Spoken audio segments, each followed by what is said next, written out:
LLGs, welcome back home and thank you for tuning in to Fence TV. I'm your host, Chris. You can call me Fence, Chris, whatever floats your boat and makes you feel comfortable.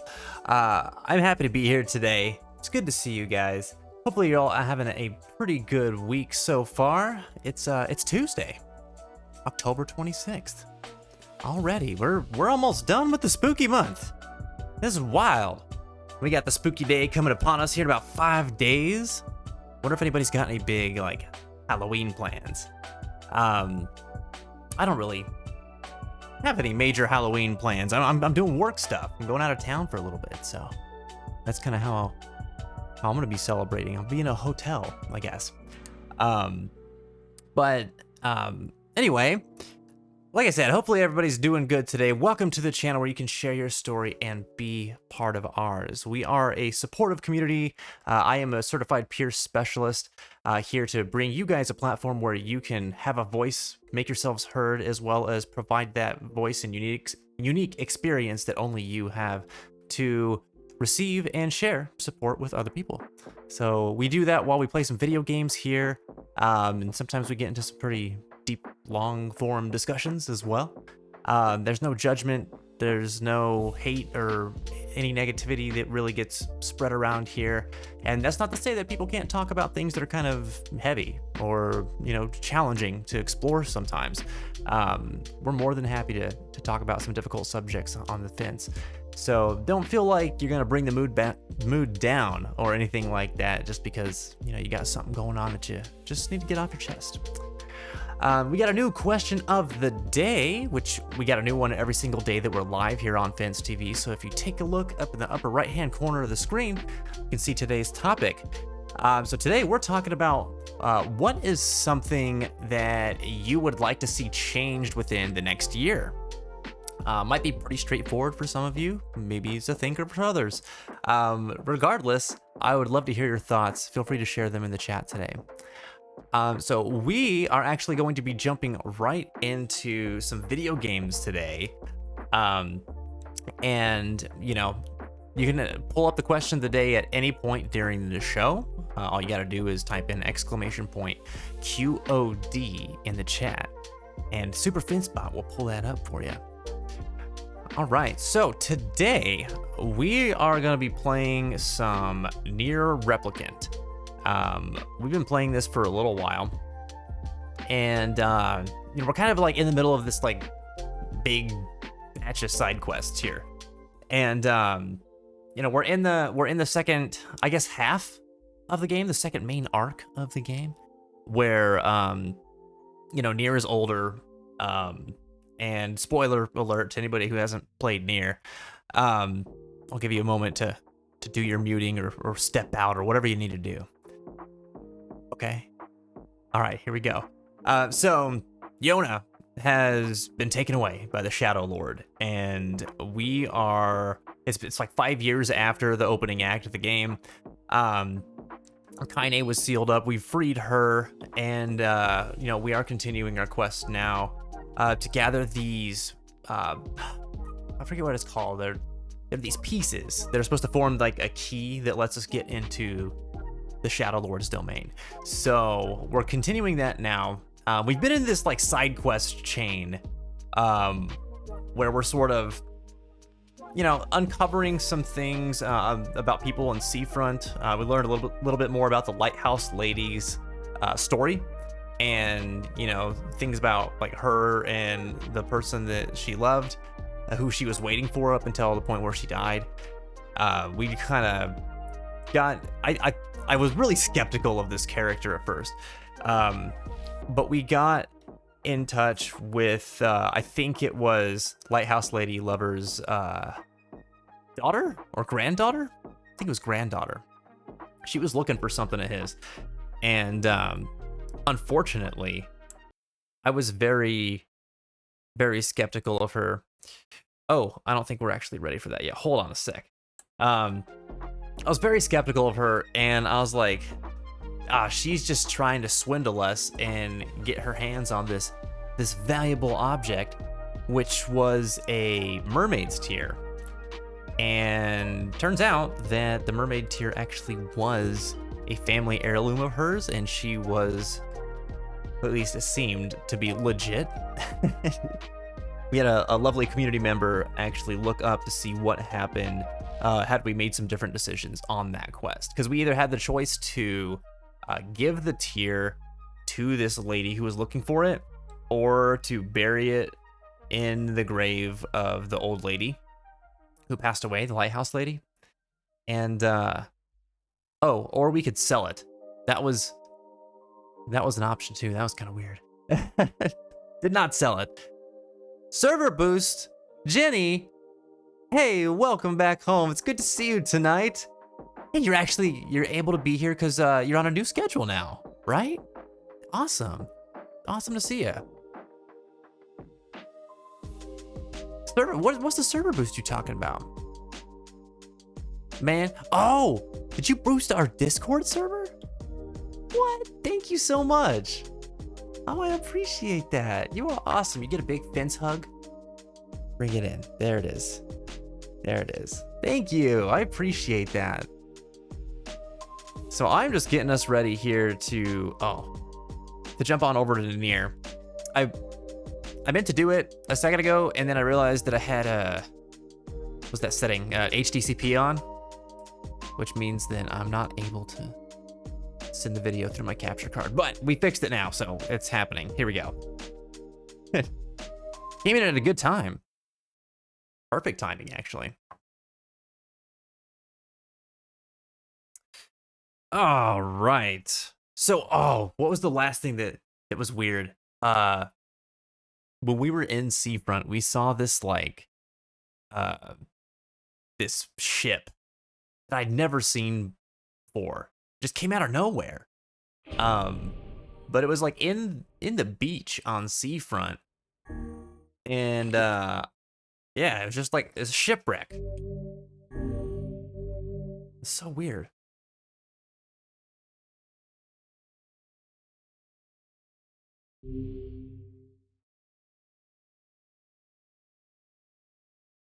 Jenny, how are you doing today? How's the family?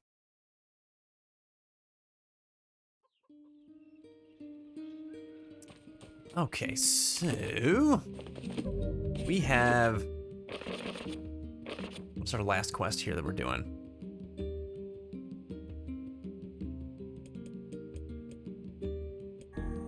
The Masterless Lighthouse. So, oh, that's right. We have to get all these dang materials, man. There's so much to pick up.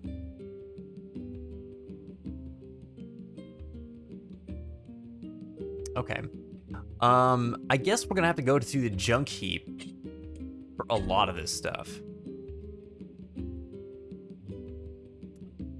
Oh, okay. So we gotta get, in the Northern Plains, I think we gotta hit the shoreline there, and we've gotta hit the shoreline in, is it the desert that we have to? Now to enjoy totally not Final Fantasy 15. Totally not Final Fantasy 15. Just because Ray Chase is in it, Jenny, doesn't mean it's Final Fantasy 15. Or does it? Oh, we have to get a Mandrake Leaf in the Strange Things store. And we got a big old shade to beat up in the Southern Plains. So I guess we can do that one when we go back to Seafront after we get the Mandrake Leaf. So we can be somewhat efficient. You know what I forgot to do at the end of last stream? I think that I was supposed to bury, or not bury, I was supposed to plant. Some veggies, and I just did not do that. Oh, that's right, we gotta get the sandfish too. So a couple reasons to go back out to the desert. And more junk heap stuff. More junk heap stuff. Iron ore and logs. Hold on a sec. I think I hate the iron ore logs one because I think we have to get it over here. Nope, nope. I'm trying to remember where the logs are actually. I don't remember. Jenny, do you remember where you get logs in this game? twins are settling into the house. Oh, nicely into the nursery. All right. Rebecca's doing well at work and at university, and Fred has settled to college, and Philippa has reached Melody of Memory in her Kingdom Hearts series playthrough. Really? Wow, everybody's so busy. Dude, cool. Man, Melody of Memory is so fun. I thought that I would have gone back to it more frequently, but I haven't gone back and played it again yet. I just kind of haven't had it on the brain. That's such a good game. Now that they came out with like Sora and Super Smash Brothers, I'm kind of sad I don't have Melody of Memory on the Switch, because they have the swing version of Dearly Beloved that you can get in that game if you have that. Alas, I will never. Probably because I don't foresee myself getting any of those games on the Switch. But it's okay. Alright, I really don't remember where to get these logs. The iron ore, though, I think we do get from these rocks. Like, we should be able to get one from here. Yep, okay. And that's it, isn't it? We just one iron ore. Alright. We'll leave and we'll come back and hope that we get another one. I don't think it always drops iron ore. I think sometimes it drops some other nonsense. You've been playing Sora only in World of Light, which is a lot of fun trying to do, especially in the East to launch stages. Man, so I haven't completed World of Light yet. Jen and I were actually playing the other day, and we were doing what was it? The Spirit board, which I just realized existed, because I don't play Smash very much. And I realized that it was co-op too, and I was like, oh, cool. And then I think the World of Light is co-op too, isn't it? Copper ore, dang. See? We don't need that much more iron ore though, right? Was it the creaky water wheel? Yeah, we just need 2 more iron ore. It's all the logs that are gonna give us a hard time. Oh, easy to launch stages. Yeah. It's so funny how, like, feather light Sora is as a fighter. It's pretty appropriate, though. He's so cool. I was really satisfied with how... Oh, wait. Maybe there's another rock to pillage up here. I was really satisfied with how his combos and attacks work, and that they do feel like really familiar from how his fighting style is in Kingdom Hearts, which is, I mean, I guess that would have gone without saying that they would have done that, but it's still pretty cool that they actually made it feel so familiar. Big fan. The bot didn't? Oh, well, thank you for doing it, Jenny. I appreciate that. Yeah, so I've come to realize that bot, it takes like, God, I think it's like 15-ish minutes before it triggers automatically in the server, because it has to ping off of like Twitch's API and stuff, and then it sends over to Discord after it detects that. And I don't know. I tried to automate it, and now I'm like, man, I don't know. Maybe that one wasn't worth automating. Hey, what's up, Reggie? Welcome back home, man. How are you doing? Stylish. Can't be talking about me, buddy. Thank you.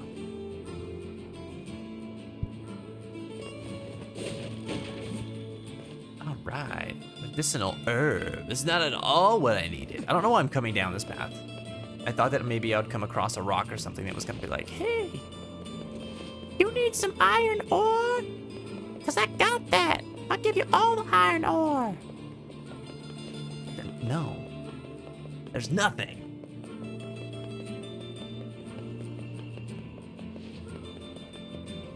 Oh man, feel free to check out the question of the day, you guys. Got a new one every day that we're live on Fence TV, as you are probably well aware. Exclamation point QOD in the chat. Today, I'm actually asking everybody a fairly straightforward one, but I'm asking, what is something that you would like to see changed within the next year? It could be anything. It could be small, it could be big. Whatever it is that comes to mind. What would you like to see changed within the next year? What is that, Reaps? Reaps! What's up, man? Bring it in. Good to see you, buddy. How are you doing? Long time no see. Yeah. I feel like announcing that you're live brings the LLGs in. Well, that just tells me that so many of you guys are relying on the server alerts. And so when my stuff's not working out properly, I'm sorry. Oh, cool. You feel like you had an out-of-body experience, which is concerning because I'm a ghost. Is that like, can a ghost have a ghost? Can you have like a level 2 ghost? How does that work? Reggie, why are you having an out-of-body experience, buddy? What's going on? Also, I noticed this Fence Butt is not here with us right now, so give me a sec. I'm gonna bring him in so that he can love us. All right.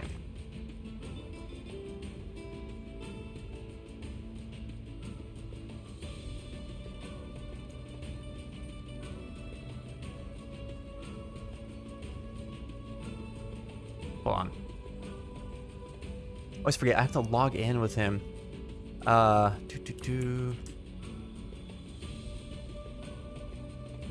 Nope, that wasn't it. Man, why am I always forgetting this one? I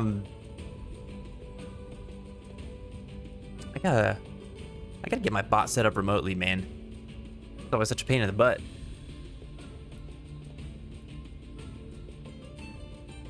There it is.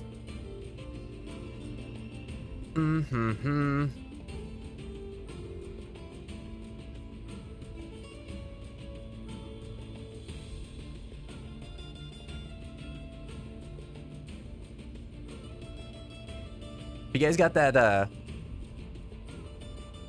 thing, like the security question thing now where they ask you, like, identify the panda. I like that one a lot better than trying to pick out, like, road cones or something like that. At least it's not boring, you know? Whoa, Reaps! Dude, thanks for that Prime sub, man. I appreciate it. Oh, the sub love coming in hot. Dude, I'm so glad you're doing good. 100% I'm glad I saw that server alert. Yeah, well, we can thank Jenny for that because she noticed the bot didn't go off. And Jenny, keep an eye out because that bot's probably gonna go off in like a few minutes if it hasn't already. It's weird.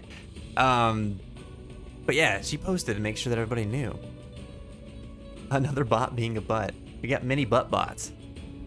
Is CJ in here? He's gotta lose it, man. We were talking about butts last stream and CJ was just dying. Felt a little bad. Never wanna kill nobody in here. He was just losing it. You're in my time zone now. So it's like, that's right. Oh yeah, man. You don't have to do any weird math or number games. Yeah, dude, so awesome. Enjoy those emotes, man. Jen, she is the one who put them all together for us. I already have ideas for more too, so, you know, all you subscribers out there are gonna keep getting some cool stuff rolling in. So wait, you're in my neck of the woods now? What? Dude, that's epic. So you guys finally moved. Let's see, it was you and your lady, right? All right, there we go. Fence Butt. Get back in there. There he is. Try it now. QOD in the chat should work. Sorry about that. But man, it's so cool. I think about you like all the time, dude. I'm always wondering what's going on in your life.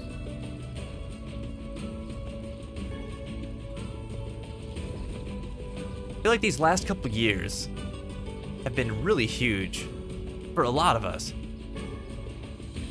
Like, life has changed a lot. I mean, aside from the obvious reasons, I mean, last stream, what? We were talking about, like, the pandemic and everything like that. So, like, yeah, that's, of course, that changed things. But I feel like even aside from that, like, people's lives have just taken really different turns over the last couple years. Which is pretty neat. Drop it all on me, dude. Drop it. Drop it like it's hot. But I swear, if you burn me, you're paying for my medical bills, okay? I'm just saying. The moment you started talking to me, my plumber showed up at my door. I am the plumber whisperer. Pipes. You tell him I said that. I expect his arrival very shortly. Miss you too, buddy. Super Finspot is more hand puppet than bot. Ooh. It gives new meaning to the name Finspot. Ew. Wait, who's manipulating Super Finspot then? They have to have like a super hand. Oh, I missed your message earlier, Reggie. You said you almost lost your job. By the skin of your teeth, you managed to hang on to it. Dude, okay. You can't come in here with like juicy news like that and then not tell us what happened. What happened? You're Master Hand from Super Smash Bros. You're the puppet master? No. Ooh. Why do you make Super Finspot torment me then, man? But I thought we were friends. I deserve this.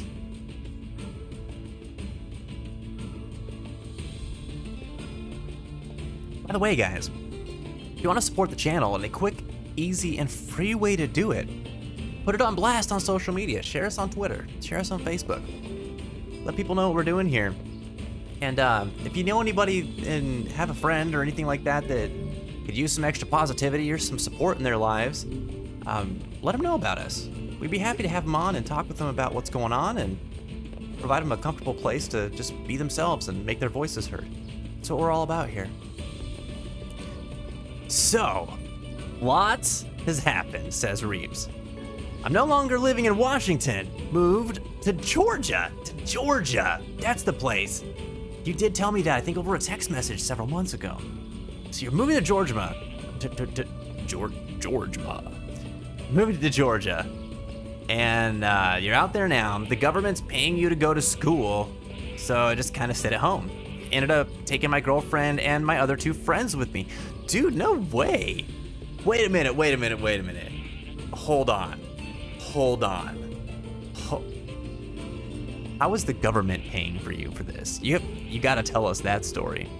You got to bring your friends and your girlfriend with you? That's amazing. Yeah, that sounds like one hell of a journey. Yep, there's the bot. It does exist. Actually, check and see if our sound effect commands work. That'll be telling. But dude, that's so cool. So all you do now is like you do school work and then you kick it at home. That's like, oh man. So those who don't know much about Reap's background, Dark Reaper he's like been one of the busiest guys I've known for a long time. I think he's a person who had to grow up really early, and he's been working for many years. And may your has heart gone through be your several different chief. kind of demanding jobs at times, and just put up with a lot of nonsense. So this is awesome. Like Reaps, you get to just kick back now and go to school. That's awesome. That has to be such a different, like, relaxing kind of lifestyle compared to what you're used to. To be a cardiovascular technologist, that's amazing. Dude, you could cure this bull of his dead heart with your technology. No, that's so awesome.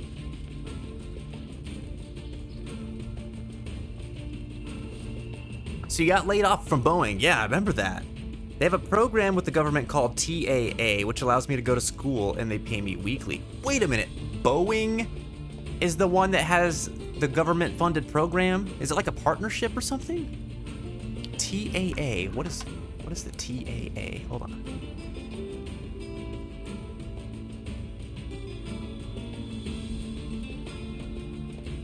Oh wow. Okay. Oh, their benefits. The Trade Adjustment Assistance Program. Oh, were they union? Was Boeing union? That's wild. Look at this. Okay. We're looking at this because this is pretty nifty stuff here. One sec. Gotta make sure that this is gonna show up properly.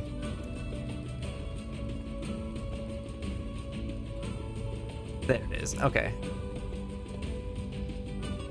I'm so glad you guys can't see my very many tabs. I have like hundreds of them. Look at this. Workers laid off get these benefits.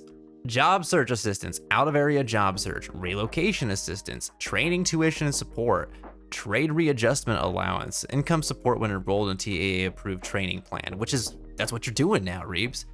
Reemployment trade adjustment assistance, and wage subsidy for workers 50 years and older. Ah, man, if only you were an old man. Just kidding. Health coverage tax credit. Dude, that's amazing. I used to work in the electrical union, and I never would have expected to be able to get any of those kind of benefits. We didn't have anything like that. I've never heard of that before. This pretty damn awesome. Holy crap, man. Good for you. Super excited for you. And that's like not an opportunity most of us get. So good for you for taking advantage of it. You have animated emotes on Discord now? Ooh. Ooh, you're powerful. Felicity is gonna destroy the world with animated emotes. Oh my gosh. In case anybody's wondering what we're doing in this game, I'm trying to get iron ore. I think I need one more. So Reggie, in regards to his I almost got fired story, says, basically I got complained on for something I didn't do. So by one complaint, I have the sword of Damocles hanging over my head and such nonsense. So what was the complaint, man? And why would someone make a complaint against you if you didn't do anything? Heck. Wait, you got 3 months of Nitro for free with Game Pass? With Xbox Game Pass? I didn't know that they were doing something with Discord. I figured if any of the console companies were going to be doing something with Discord, it would have been Sony, since they like acquired them or something like that, right? That's surprising. Okay. Well, add that to the list of reasons why Game Pass is a pretty awesome little service there.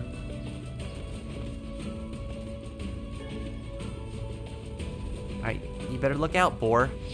You're gonna get it.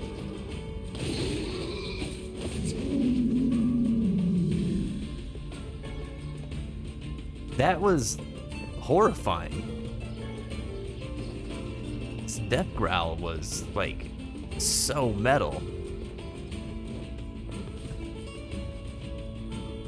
But yeah, so Reeves continues saying, and now I'll have more time to be around, especially since I'm doing his schoolwork. It's pretty exciting.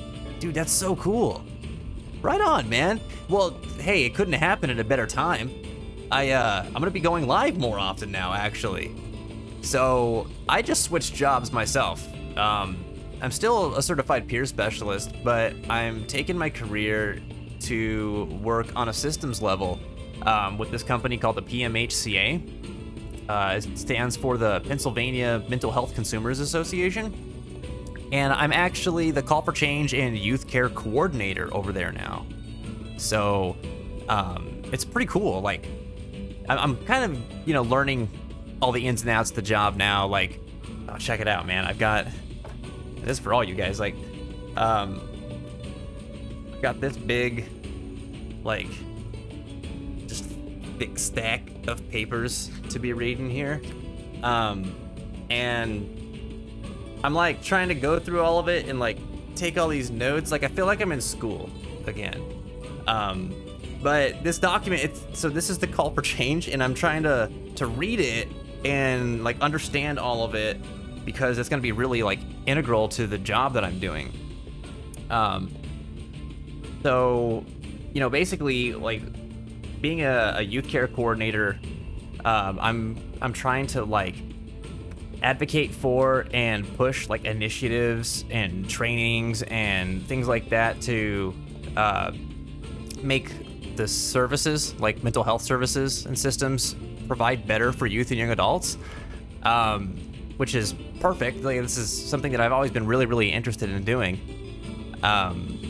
And so, you know, I have a lot of material to learn and a lot of stuff to kind of wrap my head around as far as like what's already happened, what people are trying to do next, where the barriers are, how far we've come, and stuff like that. So it's pretty neat.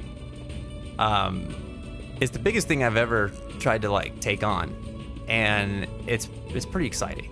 I don't know. I'm very excited. I think, like, I mean, you already know, a lot of you guys already know that, you know, supporting young people and trying to provide opportunities and you know, make sure that young people have as many chances to be heard and get their needs met as possible has always been really important to me. So it's pretty neat to be involved in something now where I can actually see that like the work that I'm going to do is going to make a big difference in that specific realm. Not that the work that I was doing before didn't make a difference, but like this is definitely more tailored to like what my specific interests are in, and that's exciting. Plus, I work with some super cool people, and I'm already loving all the coworkers that I have, and it's pretty neat. Have you ever heard of the game Tribes of Midgard? Dude, that sounds familiar. I think yes, but I've never played it. What's going on with that game? So, Reggie, someone complained that you called someone the B word? Reggie, I raised you better than that. What's going on? I'm just kidding. I was being rude, which did not happen at all. They're just trying to make my life difficult for, I don't know.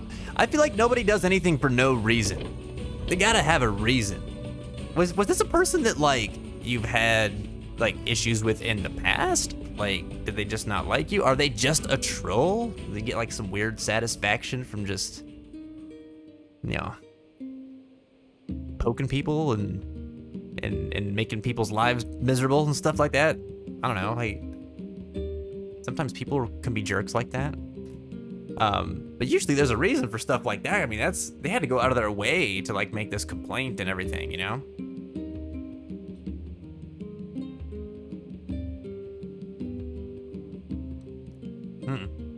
CJ, what's going on, buddy? Welcome back home, man. It's good to see you. How's work going today, dude? I have a small inkling that it might be bothering you right now. But that's just because of some stuff that we were talking about in peer-to-peer on Discord.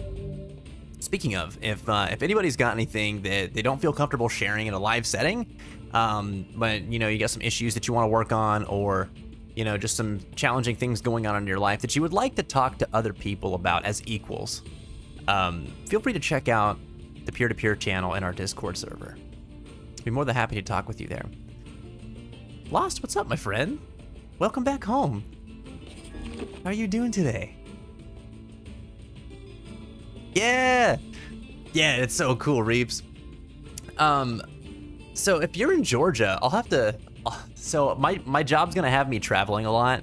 If there's ever anything going on out there in the world of mental health, like if there's gonna be conferences or some sort of something that I might need to be going down there for to do like trainings or something like that, I'll have to give you a heads up.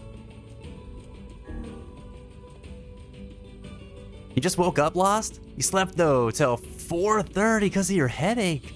Dude. Well, I'm glad to hear that you're all better now. Dang, that headache must have been rough, man. All right, we're trying to see. Still need 1 iron ore. I tell you what, I do not like green eggs and ham. I do not like them, Sam I am. I just want iron ore and logs. These guys are dropping tree branches. Who needs tree branches? Can we just be alchemists and gather up all the tree branches and turn them into logs?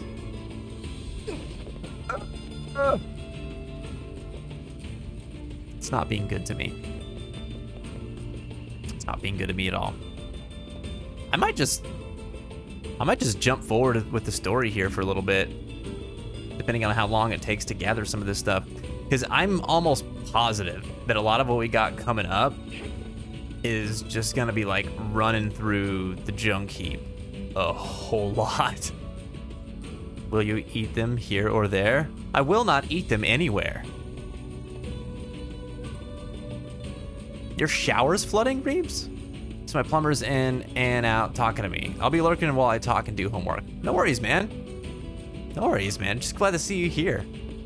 Hopefully your plumber can take care of that shower soon. Oh, there's the iron ore. Thank goodness. That is what I needed. All right, hold on. I gotta knock this back a little bit. There we go. I don't know where to get those damn logs. Stinky boar, this is all your fault. Can you imagine if a boar dropped a log? That'd be great. Oh well, all right. I'll figure the log thing out later. We're heading to the junk heap.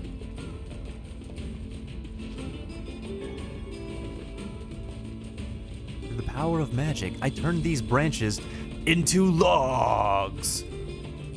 There he goes again. Wait, it can do magic without Weiss? Now we're talking. Who needs the book? Who even needs books? Hello. What you doing? Even a single sprig of herbs is precious right now. I collect whatever I can find, but it's slow going. I don't think I've ever talked to that NPC. I mean, I wasn't missing much.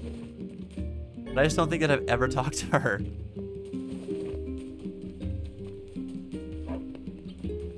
All right, so before we go to the junk heap, we're gonna stop down by the shore a little bit because I think that we're gonna have a box of cargo down there to pick up. How far am I from New York?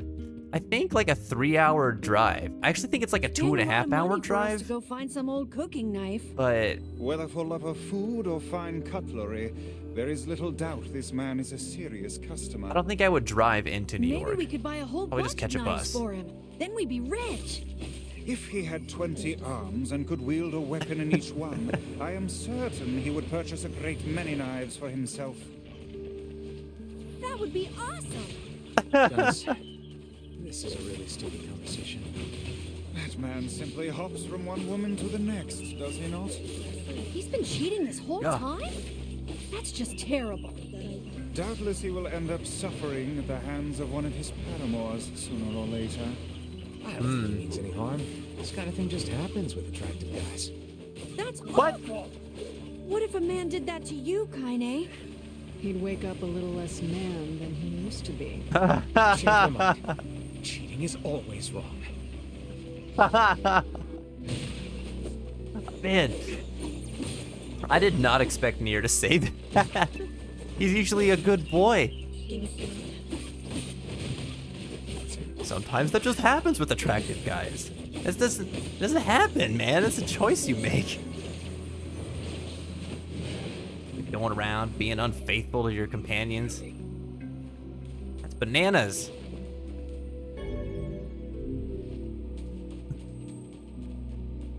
So one thing I've noticed in this game that it probably is only an issue because of the way that I play it, but if you accept like a lot of quests at one time and you're kind of working on them all at the same time, then you get dialogues triggering from areas that you'll go into, and sometimes you'll have overlap where there's like multiple quests that would have a dialogue in that area, and so they play back to back, and it gets kind of like disorienting at first because you're like, what the hell, why'd they switch subjects so fast? Oh, that's pertaining to a different quest. And that kind of sucks. That took me a minute to figure out like what was going on, but it's pretty funny sometimes too. Ow, ow.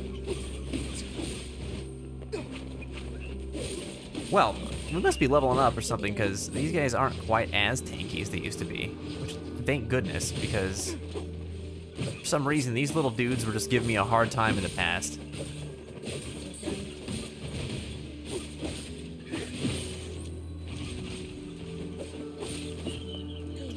All right. I'm just here for the goods.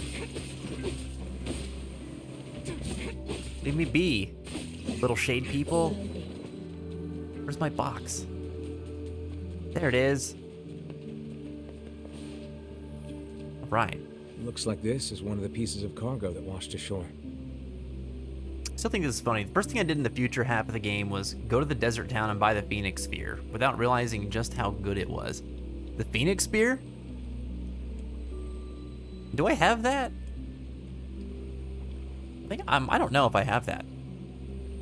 So I think we elected last stream to not snoop in the box, right?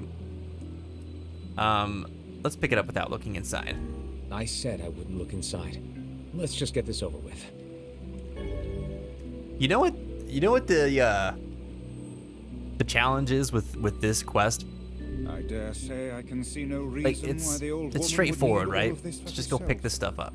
It's not for us to say. But every single time you pick up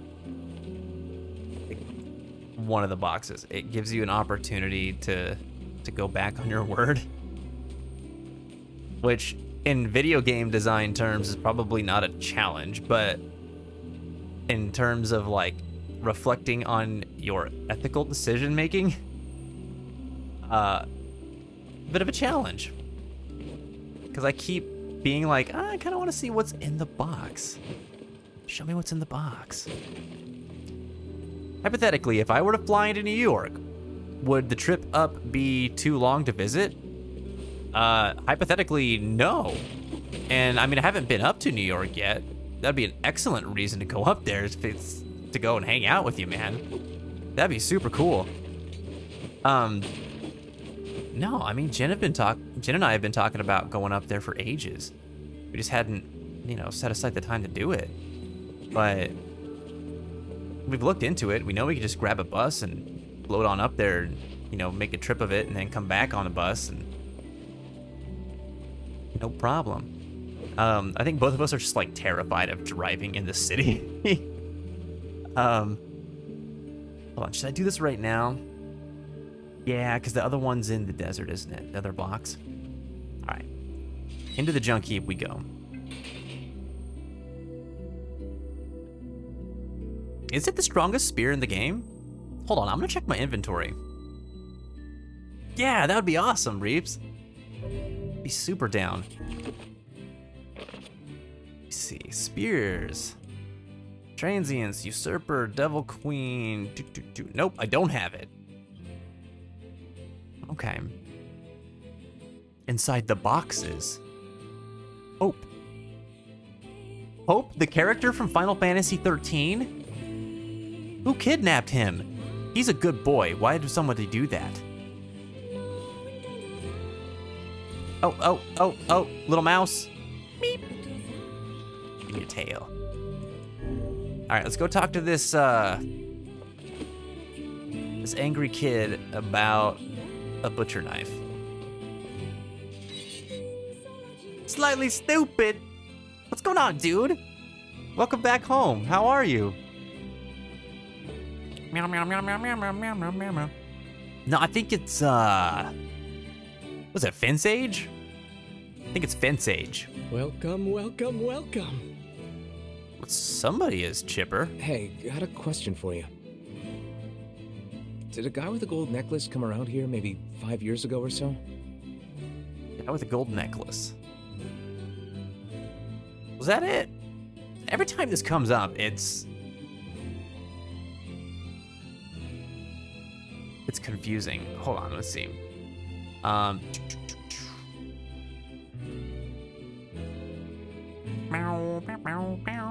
Follow age, that's what it is.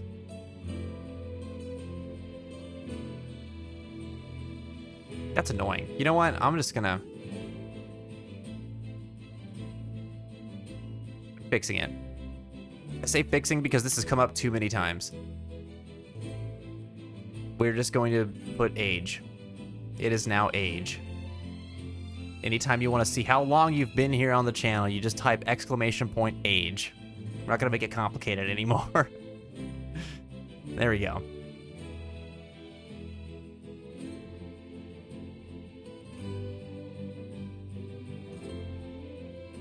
Okay. Lost, go get that, man. Get that mushroom coffee. Is it still working good for you? Sure did. Mom used to spend a lot of time with him. Mom used to spend a lot. Oh my god. I mean, who was here? I mean, this has been a while now. Who remembers what happened to Gideon's mom? Oh no. Don't tell me he's the guy we found with their mom in the junk heap. Sorry, what? Oh, nothing. Never mind. Oh man. So also I think we didn't tell them what happened here. At least I don't know. Lost was here during this one. Do you remember if we told them the truth about what happened to their mom, or did we sort of keep that to ourselves? Angry Ranger, what's up, man? Back. 6 years, 7 months? Snaps.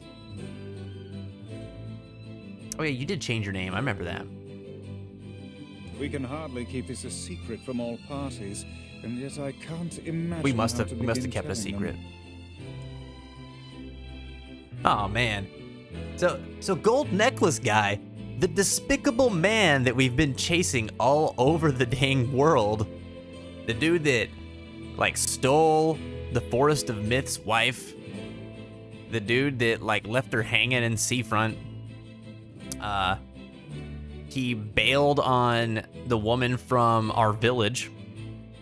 And then he ran off with this poor lad's mom, where they died together in the junk heap. Man. What to do, what That's to rough. do. Ah, welcome, welcome. How are you? How you doing? Hey there. How are things? Great. Things are great. Couldn't be better. Shades just took over the second floor of the junk heap is all. You don't seem too concerned. Doesn't matter. No one cares. Folks don't go in that far anyway. It just makes it hard to gather materials for my new weapons. Yeah, this guy has a lot of screws loose. All right, the Shade Army. Whoa! Ranger with that Gillionaire. Dude, thank you. Thank you. So everybody's gonna be earning double gil for the duration of today's stream. Thanks, man. I appreciate that. Let me turn that on real quick.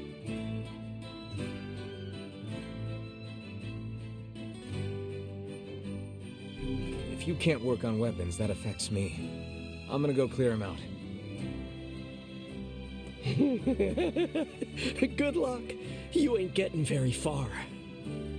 Dude, he's... Why not? He's so creepy. Shades tore up all the elevator machinery on the first floor. Ripped it up! If you want to use it, you gotta switch out the parts. Can you make those parts? I could if I had 5 broken batteries and 5 broken motors. All right. I'll get the stuff and you make the parts. Deal? Yep, it takes the gill automatically. Lucy! What's going on? How are you doing? Oh, man. I don't want to go kill more robots. I've got the materials. I already have. Oh, never mind. Okay. Didn't realize we had it already. Oh, man. A year and a half. And time flies. Killed You've some gone through a robots, lot in a did year and you? a half, Lucy. Killed them good. Ripped them apart. Well, let me get to work on this. Dude.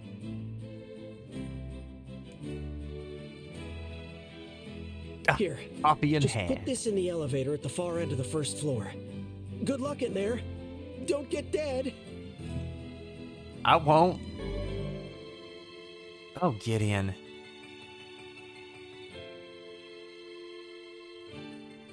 You know, we had a whole long conversation about Gideon and everything that he dealt with before.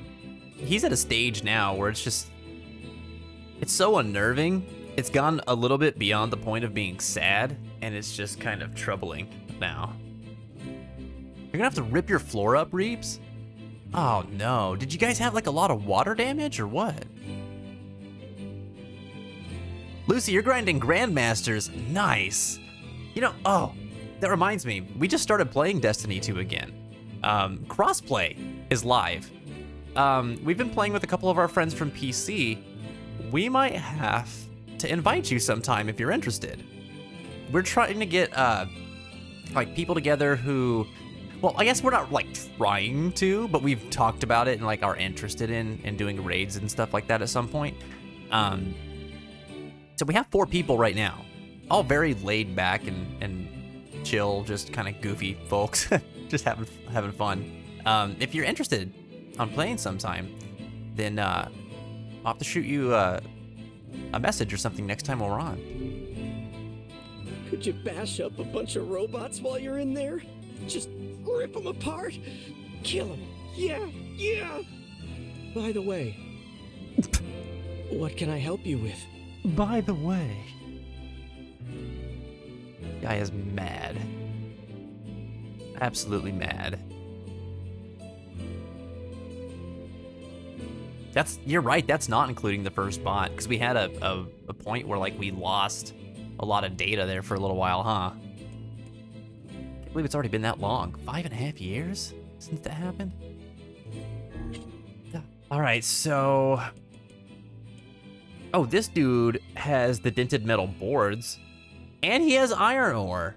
Why don't you have logs? I'm so mad at you for not selling logs. I'm not buying none of that stuff. Come back soon. No. Rip them up! Ah, dude. The dude just did such a good job with the delivery of Gideon's lines. Get out of here, Yuri. Why are you such a good VA? Let's just No, Lost. Gideon doesn't need to know. Yes, I suppose that would be the wisest course of action. Oh, man. You're at 1352? That's fine. I think that we're pretty behind on our light level. I think mine is like 13, like 18 or something like that.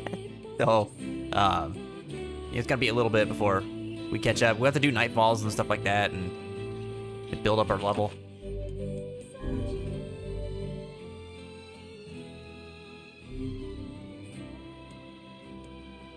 Yeah, you're right. We did lose like a year. Reeps also has Destiny 2. Oh, there we go. With Lucy and Reeps, that gives us 6. What I'll do is I'll run it by my fire team, and because we like to play a lot of Gambit because that is actually really fun when you're playing with a whole team of people. And let them know that whenever, you know, we want to do like larger group content, if they're cool with you guys joining, then we've got people that can do it. That'd be so fun. That'd be so much fun. That would take me back, man. We used to play Destiny all the time on this channel. He's Like been when the dead first one all first came out. along. Poor guy. One could say he received his just reward. Yeah, I'm with Vice on this one. Still, he was with a woman he loved at the very end. So I trust his final moments were happy ones. There's nothing happy about dying. I suppose this means the matter will always be a mystery to us. Way to bring the mood down, Kaine. Jeez. Your light level's super low. Ow, hey. Rude. I'm just missing left and right. If I was any good at countering, but I'd take these guys down a lot faster. Let me see.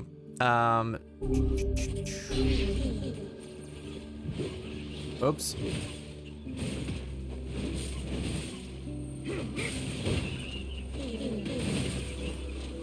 Where is it?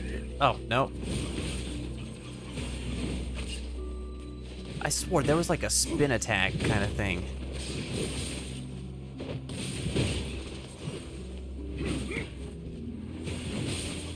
No, that's not it. Is it the dash attack? Hold on. Nope. I just don't remember. Maybe it's not in this after all.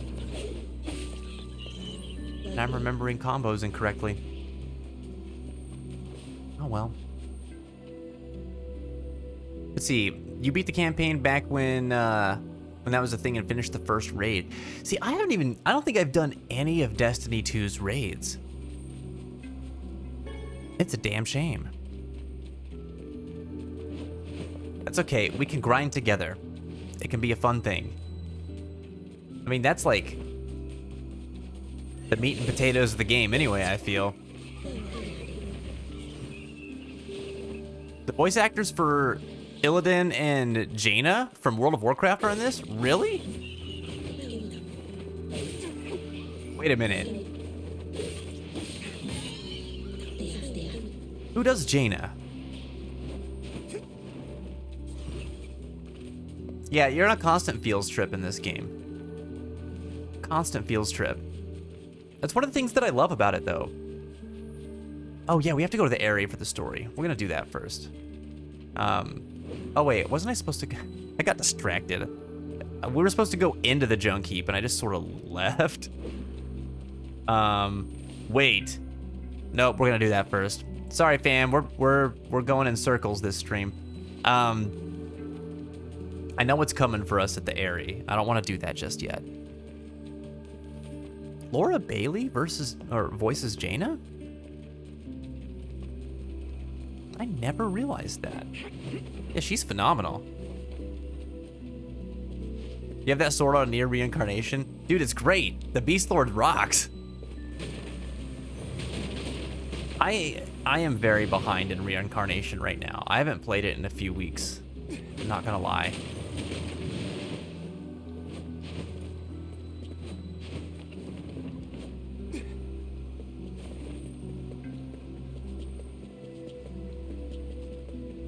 Yeah, Laura Bailey's such a goat.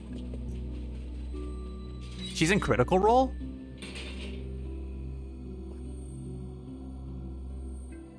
Saints Row was where I first caught on to her voice acting. Who does she voice in Saints Row? Then Automata took what remains of my heart and ran it over with a road roller. Oh, man. Yeah. Love Automata. Nier Automata's so good. Like, so we've played a lot of my favorite games on this channel, and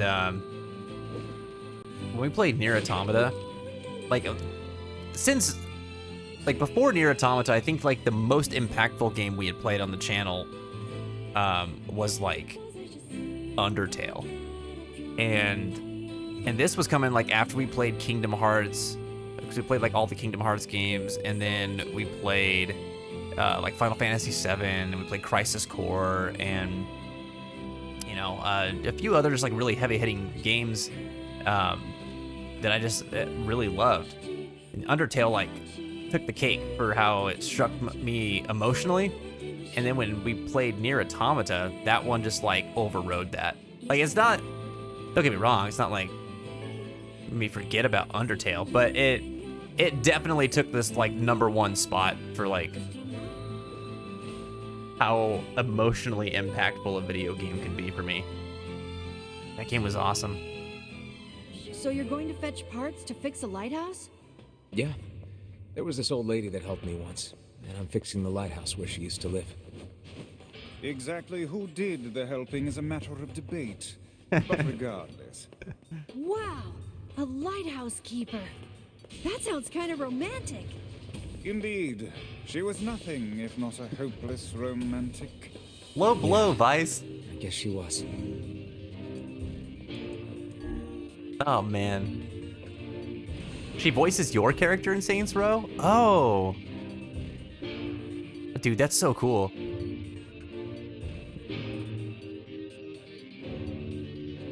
Have you ever watched Critical Role? I have not. It's D&D, but all voice actors. Definitely an inspiration of what I want to have. Oh, that's awesome. Wait a minute. Critical Role.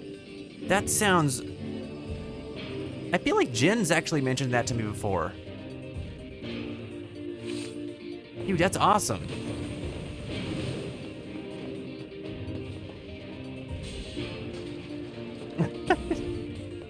You really want me to play a 13 trilogy? I mean, here's my thing. Here's my thing with the 13 trilogy. I'll do it, but probably not until they remaster it.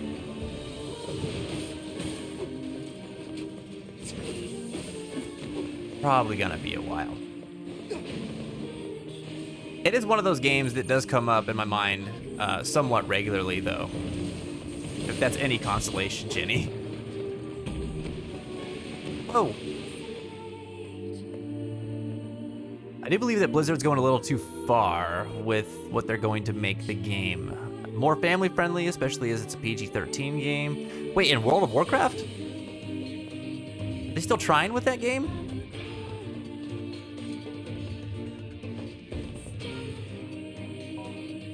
I thought after Asmongold left, they were like all but dead.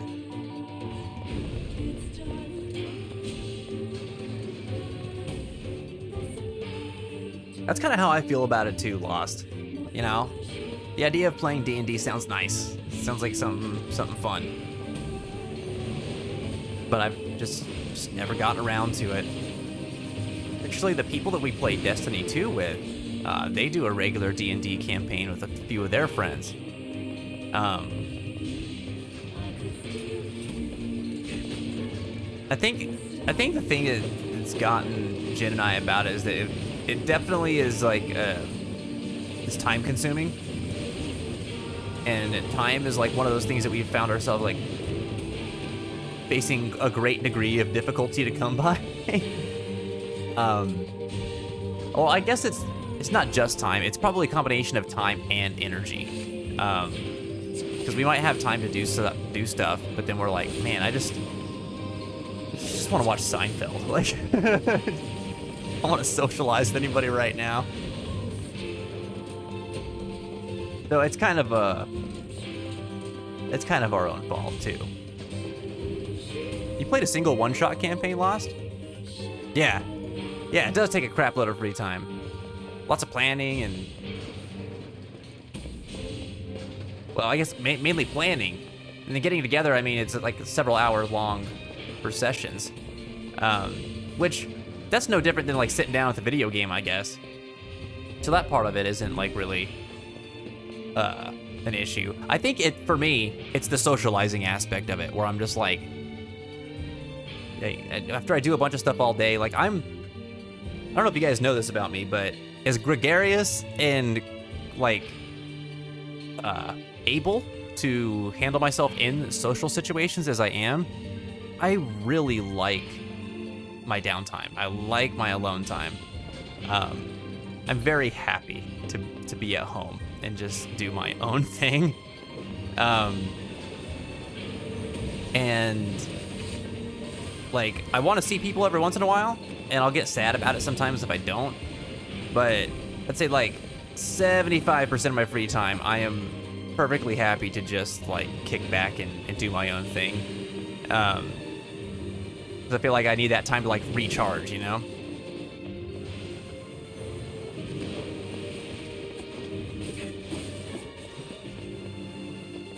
Anybody else feel like that?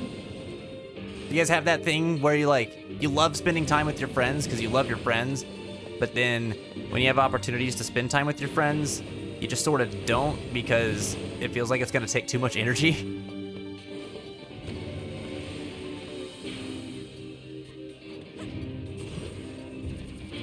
Wait, hold on, Robit. I thought I finished with you guys. Oh. Wow, what the heck? Stop spawning. I'm ready to walk out of here. There we go. Okay. If D2 raids are something to build up to, how about Vault of Glass? It came to D2 last season. Yeah. The Vault of Glass is awesome. I actually was kind of sad that we didn't have enough people to play with to do that when it came out, because I was still pretty active playing D2 at the time that it released. And you know, everyone was talking about it. I was like, it looks so cool. It looks so much fun. I remember I used to like that raid a lot. It not enough to like where I could go back and play D1 and enjoy it because it's like mechanically not that great. Seems like it received some nice updates once it came to D2 though. So very interested in checking it out again.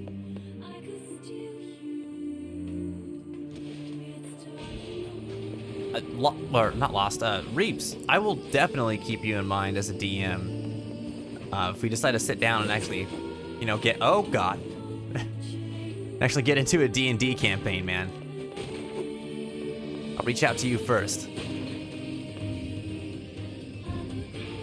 So Slightly Stupid said, yeah, it's going downhill. I'm happy that they're trying to make up for what some of their employees did, but they're going around it the wrong way in my opinion, as I feel that their censorship's just uncalled for.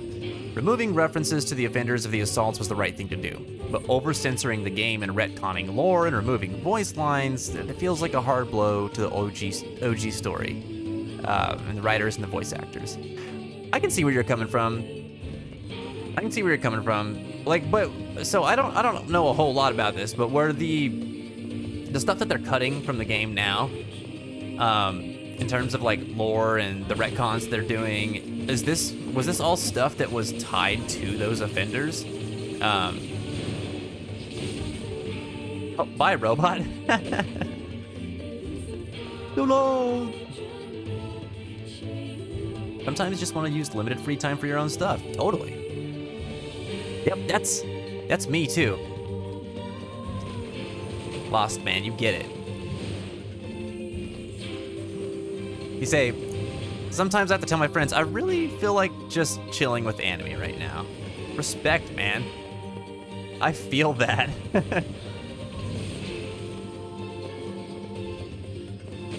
I feel like, so, I don't know if it's an age thing or what. So when I was younger, if I had free time, I almost always wanted to spend it with my friends. And like, I did a lot of other stuff too. I mean, I read a lot of books, I played a lot of games, I did a lot of writing, and you know, I was into music and played, I played guitar and stuff like that. Like, I did a lot of things. And I actually went out with my family and did stuff a lot too. So sometimes I think about it and I feel like down on myself because I'm like, it's weird that, like, what happened to me? Because I used to do this stuff all the time, like way more than what I do right now, and I felt fine. And now I'm just like, man, I just want to go. You want to go do what? Hang out at your place? That sounds great, but I can't do that right now. Like, oh, you want a voice chat? Man. Well, I'm okay with texting and stuff right now, but I don't know. Voice chat, it sounds like that's a big commitment. I can't do that right now. You know? I feel like my capacity as I've gotten older for socializing has kind of gone down. But in a way, like, I feel like that has probably come from like the amount of things that I do during my day. Like, I expend a lot of like social energy throughout my day, whether it's for my job or just taking care of like my adult responsibilities now. And I think that plays into a lot of it. But I don't know exactly. Like, it's something worth exploring a little bit more.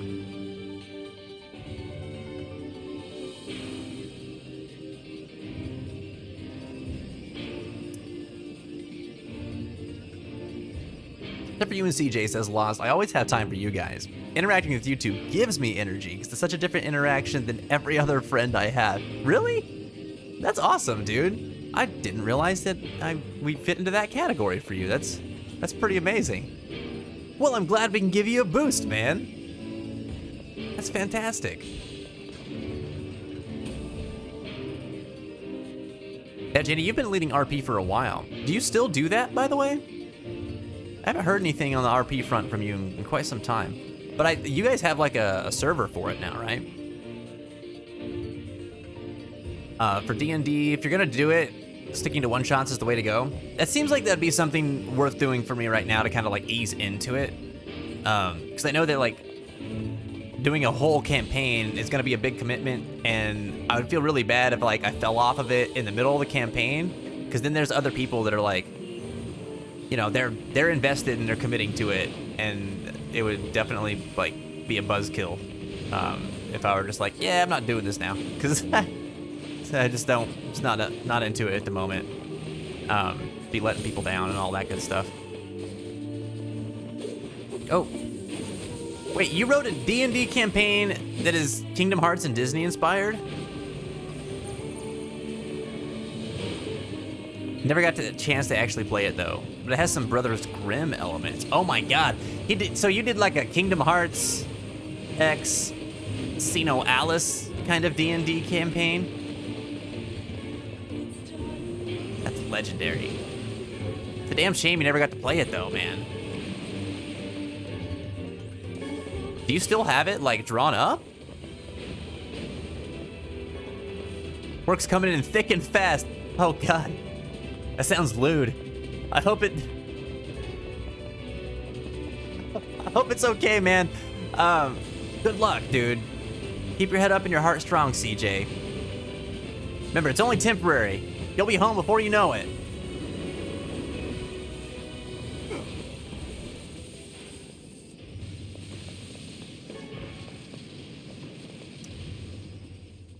So Slightly Stupid said, talking about, you know, the retcons, the stuff that Blizzard's doing with World of Warcraft. So saying, I don't know, but I know they're doing a lot of it to seem like, hey, this isn't the company we are. They have most notably gone and removed any sexual references, which just good, but there's some things that are just completely going over the top. Oh, most of the things that they are censoring are like jokes an 11-year-old would make, like achievements and mounts, and the mount being called like the Big Love Rocket, which is a rocket mount, and one of the achievements being called -1. Oh, okay. So, I mean, it's funny, the Big Love Rocket thing just reminds me of like the Red Rocket episode from South Park, which is like, yeah, it's stupid and juvenile, but like, I don't know if it's that harmful. It's just kind of silly, you know? But, you know, I mean, fair enough. A lot of that stuff, though, I feel like was just like gimmicky, or maybe not gimmicky, but like the kind of titles that MMOs are want to do for things like quests and rewards and stuff like that, you know? Because Final Fantasy does that stuff like all the time. Just maybe not. Well, I don't know. I haven't played all the Final Fantasy 14 content by any means. I was gonna save it, just maybe not like as sexualized, but I don't even know that that's completely true. I don't know. Maybe it's just me. I don't think that like having like adult material being referenced in like somewhat like oh god somewhat digestible ways is a terrible thing in video games, and like adult themed jokes and stuff like that. Like it's whatever, it's fine. Especially if your product is PG-13. I mean, like that kind of, or what was it, T for teen? Because that's what World of Warcraft is, right? It's like a teen-rated game. So then what's the big deal? I don't know. Censorship can go too far.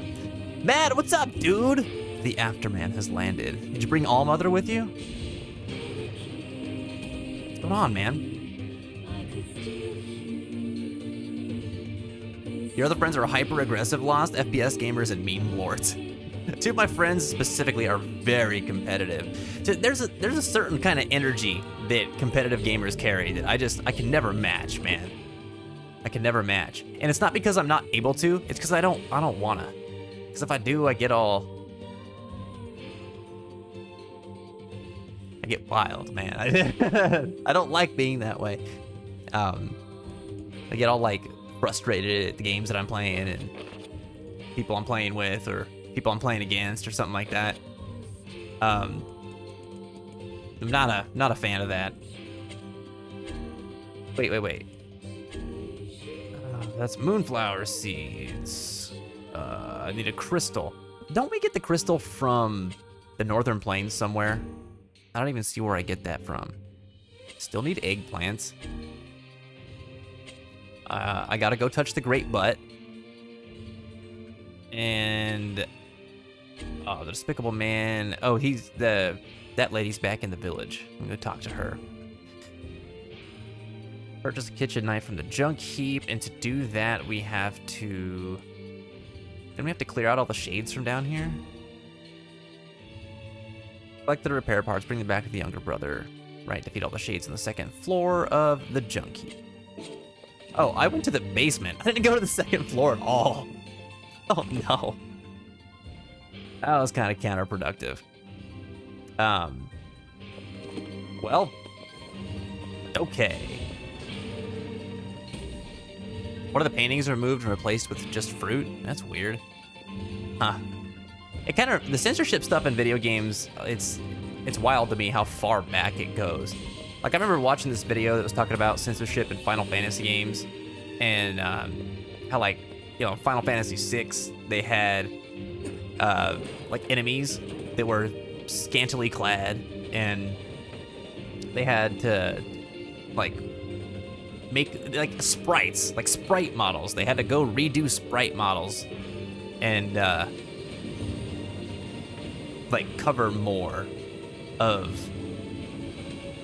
I think it was a summon creature's body parts. It was just like their legs or something like that. I think it was like Shiva. And in that same game, they had to change one of the signs for the inn from like bar to I think just inn. I think that happened earlier than Final Fantasy VI though. But stuff like that is just like, it just throws me off. Like I get it, I get that it's one of those things that people are like, it could be harmful, but like, will it really be? You know? And I guess the worry is that like, but if we let that slide, what else are we gonna let slide? Something could really be detrimental to kids. And it's hard to argue with that, you know what I mean? Because, yeah, I don't want kids to be exposed to stuff that's, like, gonna be harmful for them. At the same time, like, you know, where do you draw the line on the censorship thing? Where it's like, people gotta learn stuff in some way.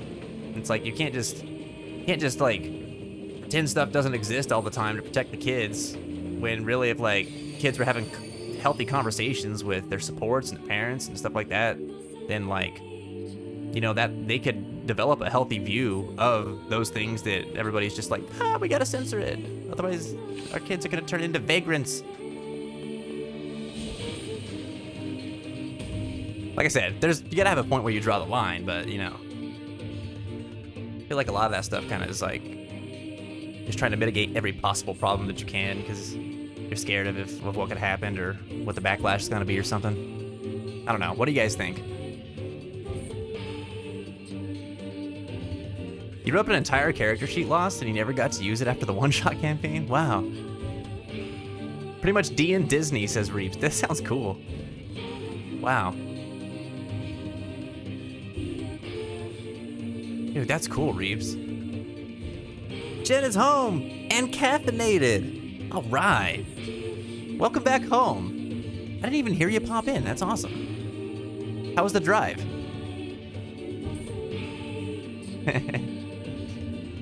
Hey, Pottery, what's going on? Welcome back home. What are you doing today? Matt, you're finishing eating and getting ready to record vocals. What? That sounds cool. You got a good day going on, man. I didn't know you were working on some music. That's awesome. Agent Pie, what's going on? Welcome back home. Says, Final Fantasy XIV's more pop culture references and sexual stuff.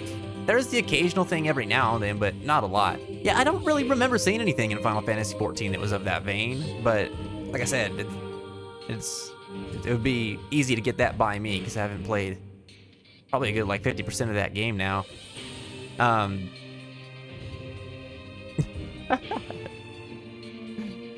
Oh man, I'm with you, Lost. I feel like to be that competitive, you have to put so much energy into it too. So much energy into it. And if you're playing with competitive people, there's this thing that happens where if like you're not being as competitive as them, it's like it frustrates them, right? Because they're like, you're not taking it seriously. And you're like, of course I'm not. I'm trying to just have fun with this game. I don't want to be stressed out by it. And then it like takes some of the fun out of it for them because then they're just like, oh, well, you're not as invested in this as I am. And I'm like, I know. But you wanted me to play with you, so this is what it looks like.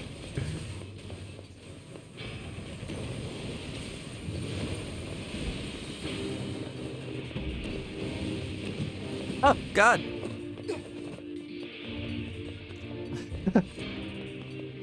Yeah, podcasts, they've been keeping you going, Jen, through that commute. You're saving the day.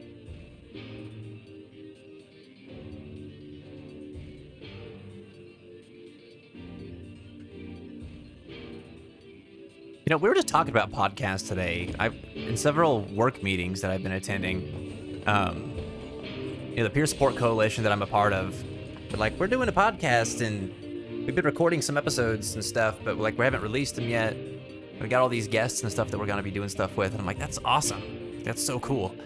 We were talking about that a little bit today, but they were talking about doing different types of content too, like, you know, like getting some YouTube stuff going, or you know, possibly doing like live stuff down the road or whatever. And I was like, well, if you ever want to do something live, I'm your dude. I will happily assist. Whoops, I went backwards. Well, that's pretty cool.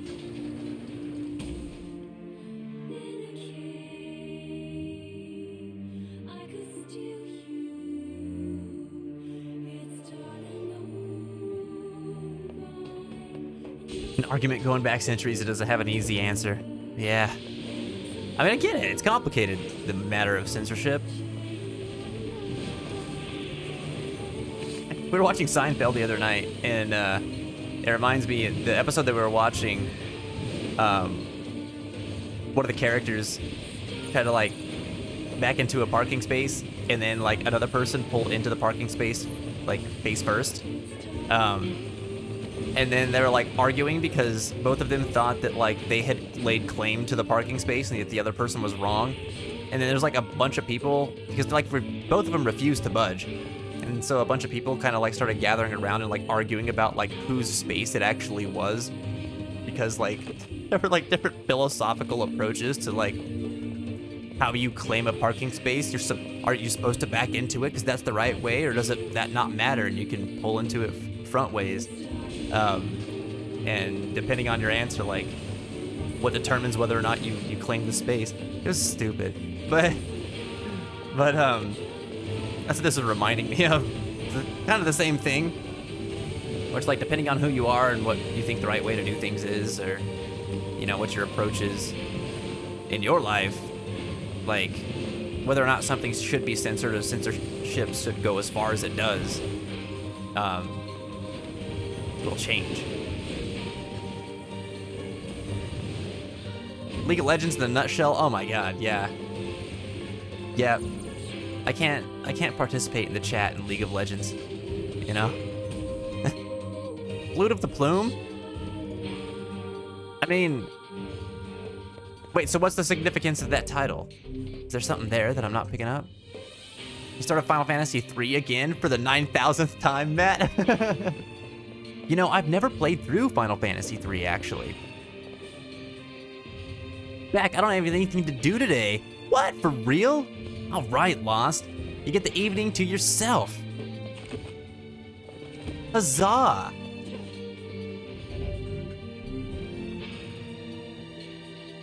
Agent Pie, your girlfriend's made some songs? That's cool.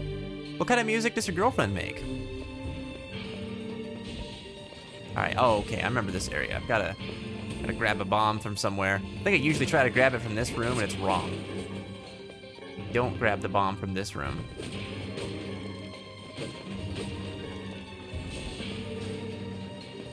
Give me machine parts. That's what I'm here for. Look at my dance.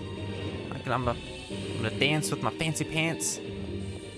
Wow, I thought he was gonna try to attack me like way sooner. Bye-bye.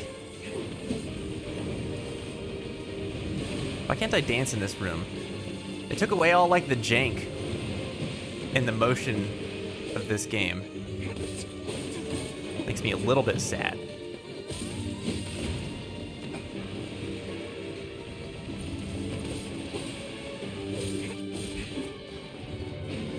Okay. Any more? Oh, there we go. We got the mysterious switches. Okay. I don't think that we're anywhere close to our goal of what we need for most of these quests. I'll double check though once we get out of here. I feel like of all the quests that we have, it's gonna take like several runs through the junk heap. Flute of the Plume, Fruit of the Loom. Oh, Fruit of the Loom. Okay, I see. That's pretty tame though. As far as those kinds of jokes go, that's like super tame. Oh, is there more? Hello.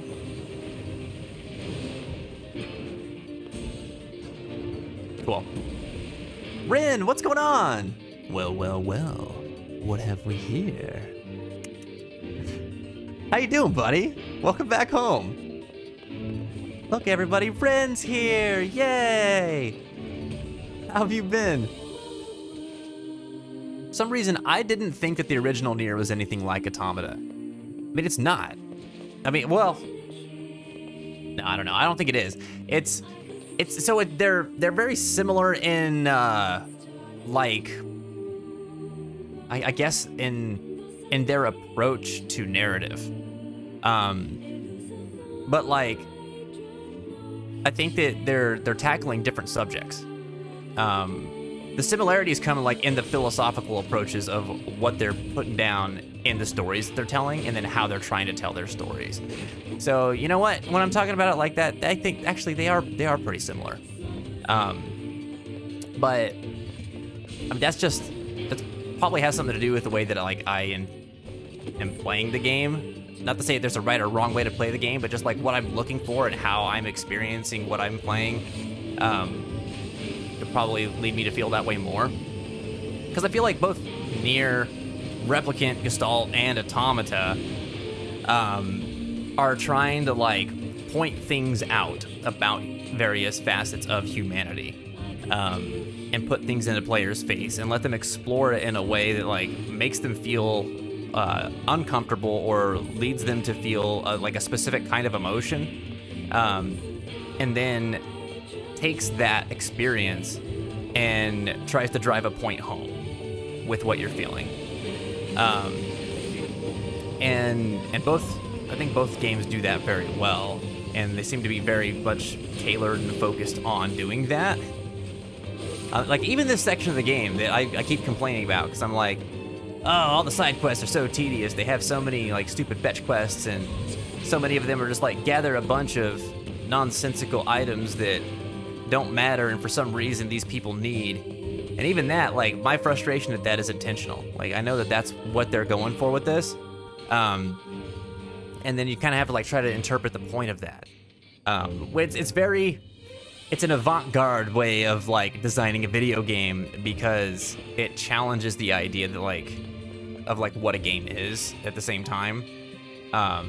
Like, I mean, as a game designer, your game, you're supposed to be designing it to be like fun, right? So if you're including things in it that aren't fun, that kind of goes against the grain and is counterintuitive to like good game design. And so, you know, people have problems with stuff like that, which I completely understand. But yeah, there's like, I know that, oh, wow. Look at that gifted sub, dude. Thanks, Matt. And Lunar Waffles, man, enjoy your subscription for the month. You got access to the cool fence emotes, dude. Right on, thanks, Matt. So, so yeah, it's just a really interesting way to make games, the way that Yoko Taro makes games. But I'm kind of like getting off topic here. They're saying that, oh my God, hold on, that was a little overwhelming. They're saying that they didn't feel like Nier and Nier Automata were like very similar. So now I'm gonna get off my soapbox and I'm gonna ask you questions if you haven't already answered them in the chat, because I'm a little bit behind. Why did you feel that way?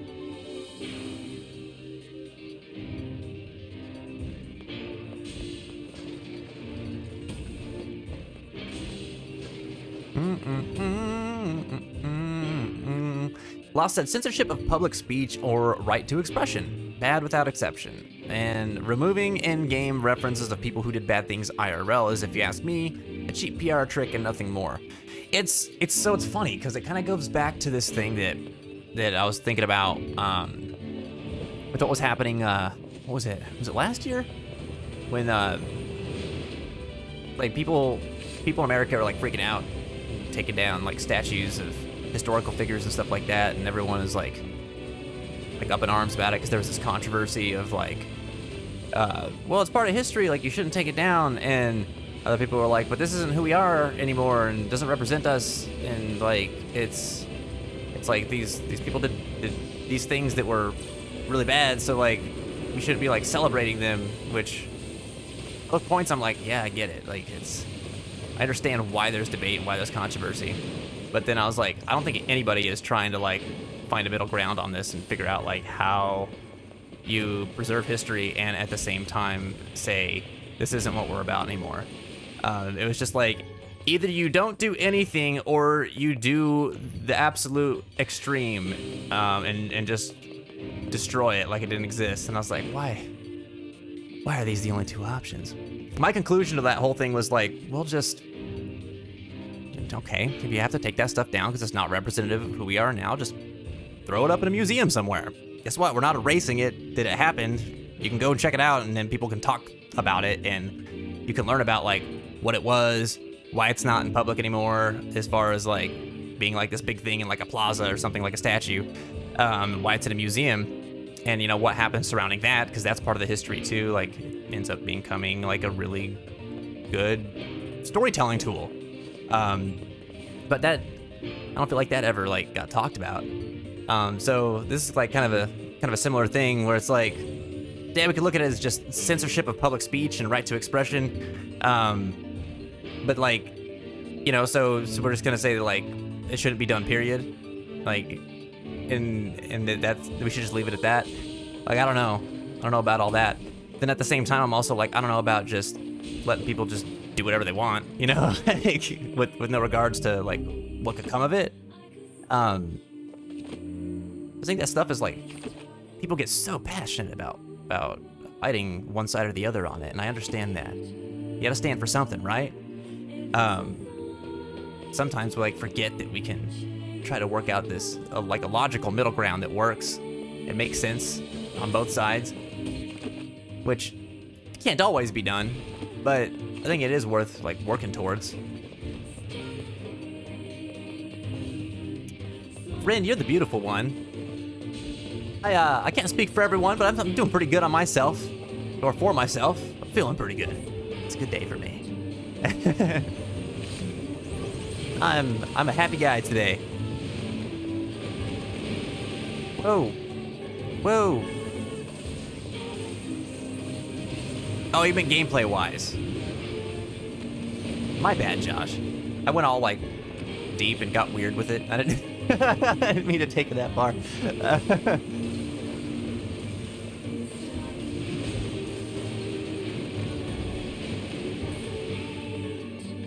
Yeah, so gameplay-wise, it's interesting because, like, the original Gestalt and Replicant didn't feel like anything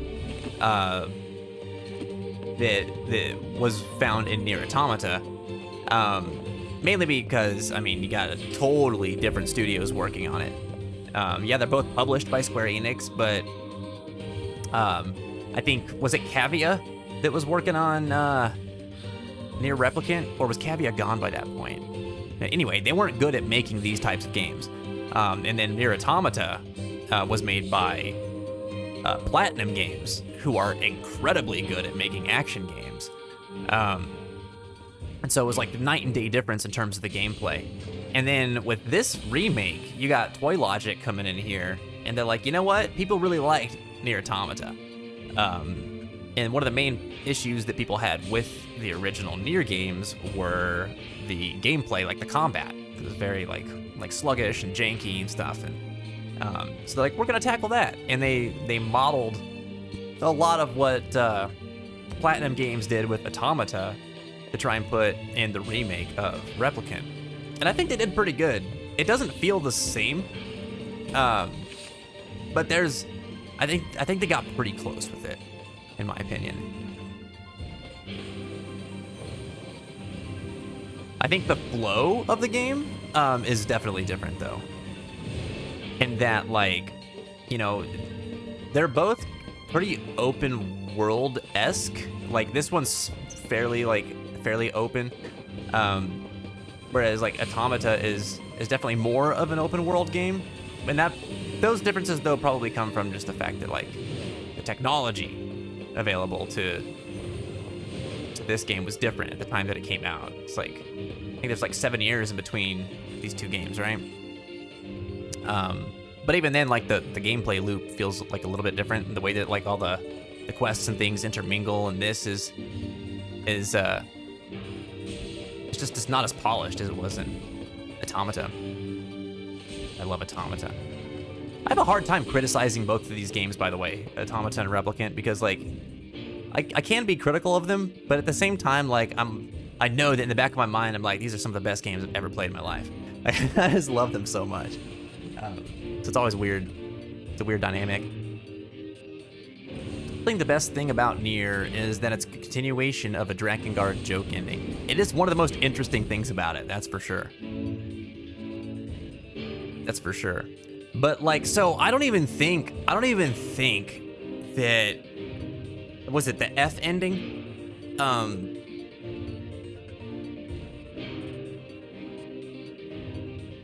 Like, go back and look at that ending, because it doesn't feel like a joke ending when you watch it. And the way that it's experienced through the gameplay too is like, it's absolutely soul crushing and like what it demands of the player. I think it's really trying to like drive this message home of like the finality of things. Like, no matter how much time and effort you invest into the futility of this quest, you're just kind of be like, it's gonna end, and you're gonna be left with like this feeling of what was it all for. And in that game especially, it's like it's so violent and the characters are so messed up that like that ending to me is so weird to think about as a joke ending, because it like sends the message that the whole game is pretty much trying to tell. Like, it drives it home. It's it's like that final nail in the coffin that really is just like seals the deal on what that game's trying to say. Better than any of the other endings. Whereas like some of the other endings, they like try to provide some hope, or like, yeah, here's some maybe a positive-ish kind of outcome in some way, or just like, oh, they failed and things went to hell.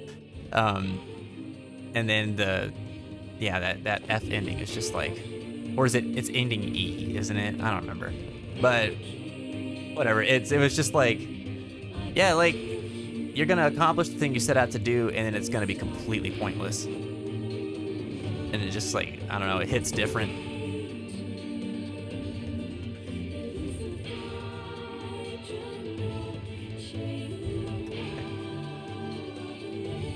Agent Pie, your girlfriend finds free to use music and makes lyrics for them. Oh, I see. Okay.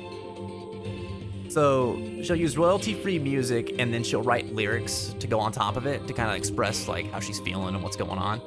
That's actually really awesome. That's a pretty cool way to express yourself.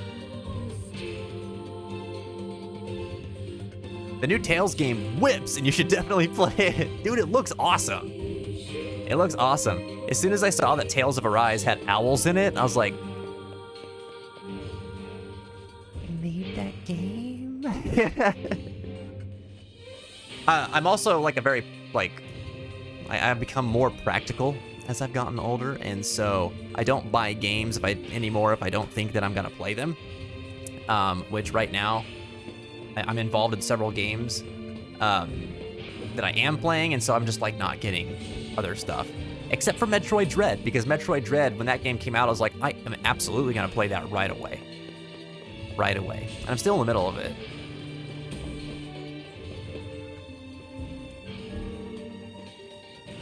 That game's so fun.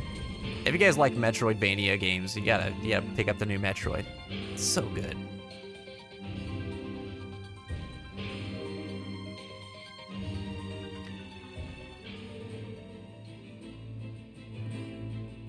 Let's see, wait. Oh, Lunar Waffles is dead asleep right now? Oh, that's why you were laughing at that. That's hilarious. Oh, man. One of the major issues was they didn't go through the right process. But the statue taken down and stuff, like, yeah. It was just like, they're like, we want this now. And they just did the thing. I feel the same way. I was like, they could have just like not done it like that, you know? The context matters, like how we do things matters. If there's one thing though that I really hope is going to be captured in that moment of history, it's that for the people to want to do something like that, it absolutely is telling of just how fed up and angry people were with things at the time. Like, we can also sit here and say that like people are just being extremists and going too far and stuff like that, but I think to just quantify those actions as that and not explore like things behind it, it's not really doing justice to the moment and what was going on. So, you know, whether you feel like it's right or wrong, it's still worth like exploring and not just leaving it as like there's a bunch of idiots doing a bunch of idiotic things. And I think that's true for anything, because we can miss the points or miss like something that we can glean from those types of events. Like, so okay, like I don't like getting very political here or anything like that, but like whenever it comes down to matters of like political affiliation, some people will be like, well, this candidate's dumb for presidency, and anybody who thinks that person's good is dumb, and like that person gets support because there's too many dumb people in the country. And I'm just like, so the whole point of this conversation then is to talk about how stupid everybody is, but you, people who agree with you. And so then like what's the solution to problems? Oh, get rid of all the dumb people. What? That doesn't make any sense.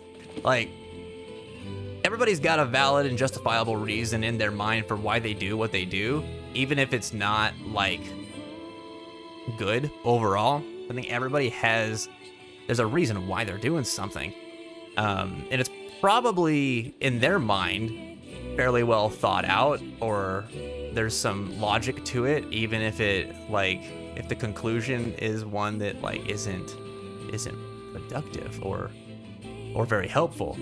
And understanding that like everybody feels like they have good reasons to feel like they're right is important when it comes to that stuff. This is why I'd be like terrible in debate, I think, because like debate requires that you like firmly stand on one stance and like prove your points. And I'm just like, why can't we just figure out why you guys can find some middle ground? Like, you know?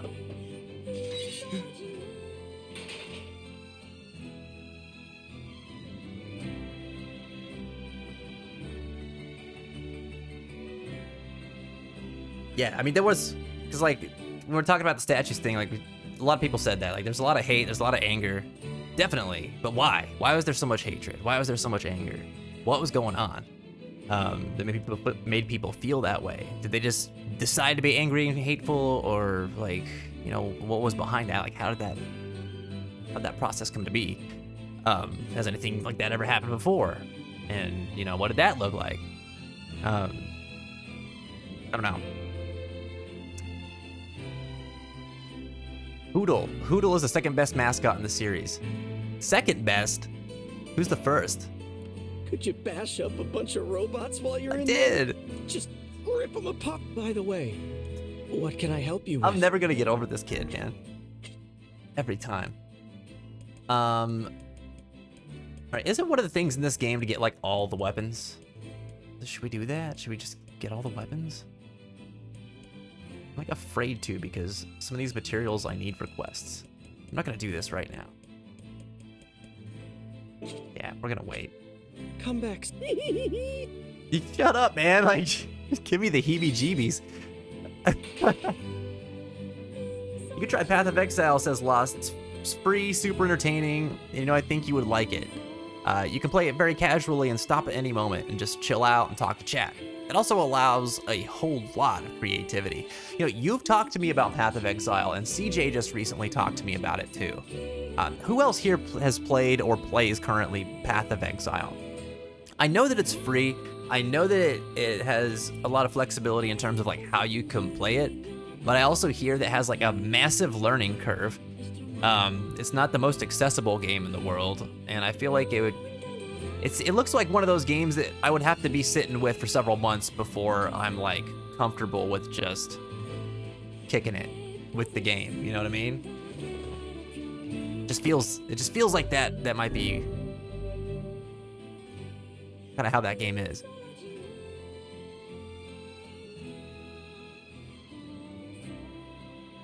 Siliath, I know I'm behind on chat, and I'm sorry, but dude, what's going on, man? We got Andy in the house. Look at all these cool cats coming and hanging out with us today. Yeah, dude. That's great. I'm glad you could catch a stream, man. Been busy with school lately? How's it going? How's the schooling going? You no longer have a toilet now, Reaps? Well, poop on the floor. What else you gonna do? No toilet, gotta poop on the floor. Or you gotta poop in someone's shower. Or something like that, I don't know. You gotta poop somewhere, man. Someone help Reaps out. Pick a corner. Grab a bucket.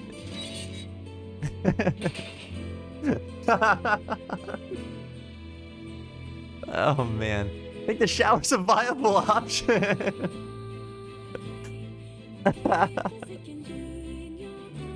Or the sink. Oh no, you gotta put dishes in the sink, man. You gotta put dishes in there.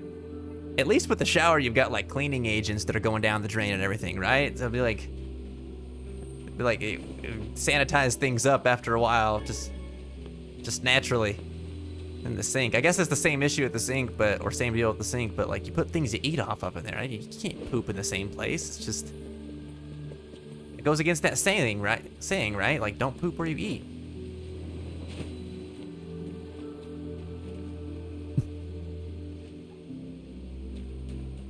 Learning curve's not that hard for Path of Exile, but I think it can look very intimidating.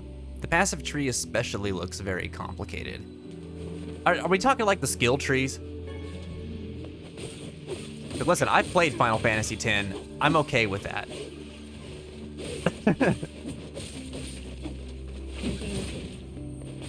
The bathroom sink is just for hands. It's also for brushing teeth. can't brush my teeth where I poop. Well, I guess that's not true. I do that already. That's a bathroom, Vince.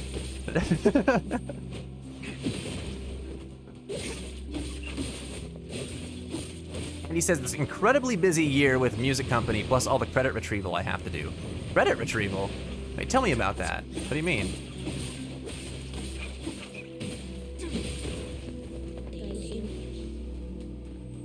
Dude, I believe in you.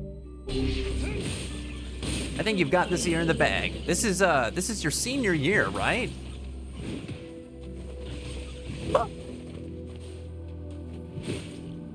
Whack. Oh, I see. That's credit retrievals like makeup classes and stuff like that. No sweat, dude. Don't even stress about it. There's my weapon. I mean, I say that. I know you're gonna be stressed out trying to like make up classes and stuff like that, but what I mean by that is that like, you know, you still got a fair shot of getting through it and getting your degree or your diploma, I mean, and stuff like that. My best friend actually like didn't walk with his class and everything because he had to graduate through summer school and stuff the year after he was intended to graduate to begin with, and he's doing awesome stuff now. Just became like a supervisor in this solar panel company that he works for now, and he got his degree in like electrical engineering and stuff in college later on down the road. So, you know, it's pretty cool. Something to think about, like give you some hope going forward. Like, hope you don't let it weigh on your mind too much, buddy. Yeah, dude, I believe in you, man. You got this. You got this. And think of it this way, no matter what, you're gonna do better than me in terms of high school, because I dropped out of high school. You know? I don't know if I've ever told you this story. I think I have. And if anybody here hasn't heard it, then you can hear it a little bit right now. But like, high school was hard for me, man. It was, like, academically I was fine. Like, I didn't have problems with like the classes or material or anything like that. But I just, like, socially, man, I was miserable. Like, I felt like I was going into hell like every day, and so miserable, so depressed, and like suicidal and stuff. And I was having a really hard time, really hard time. And I still, like, when I look back, I don't regret it. I think I gave it my best shot. I did the best that I could have done, and I didn't leave high school feeling like I was doing the wrong thing, and I didn't leave feeling like I was like copping out or anything like that. I mean, I immediately got into the workforce. I went into a trade program and studied for 3.5 years to become an electrician, and I had plans, and like I said, I wasn't just trying to like cop out or anything, but man, it was one of those things where I was just like, I could recognize that it, like, doing high school the way that it's traditionally done was one of many paths. And it took me until like it was in my junior year that sort of dawned on me. And it's not one of those things that I'll tell anybody with the message of, hey, you don't have to finish high school, like, so you should drop out too. Don't do that. Like, I encourage everybody, like, if you're in school, try to finish school, do your best.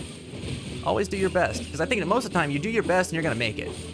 I feel like I am, like, my feelings and the way that, like, I was going through it was somewhat exceptional, and I should not be the example, or rather the standard when it comes to like what you should do in high school. I encourage everybody to finish. I think it opens up a lot of doors, provides a lot of opportunities. I had to work very hard after high school because of that, because I didn't like do it the same way it would traditionally be done. And sometimes it affects me professionally, or has in the past. Now I'm in a career where it's like, I can't see it ever really like causing me any issues, which is kind of amazing, because it's something that's like always in the back of my mind in a professional sense ever since I was 17. My point is that, Andy, what you're doing is you're going above and beyond in my book, and you're putting your best foot forward and working really hard, you know, you found yourself hitting a setback, and you're doing what needs to be done to like pick up the slack and get there. And I'm super proud of you for that, man. So be proud of yourself too. I'll be excited for you whenever you do graduate, man. You have to tell us all about it.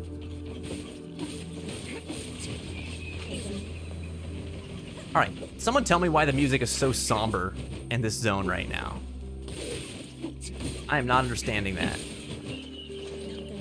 I thought I got it whenever we were doing that quest where the big shade was like guarding the bridge, then we killed it, and then it was trying to like tell us something, because like what ended up happening from that quest was the shade like attacked this man's daughter, and we went to go kill the shade so we couldn't hurt anybody else. Then when we came back, the man's daughter died. But it doesn't seem that way now. It seems like it's tied to something else. Because of all the murder I'm doing right now. Listen, I was doing murder to begin with. I was doing so much murder to begin with. And it was never so somber. Oh. Oh God.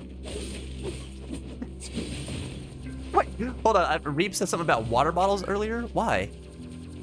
Why? I'm missing something here. Are you talking about rinsing the poop out of the sink with water bottles? I hope that's not it. Oh my gosh. It's too much. Ow.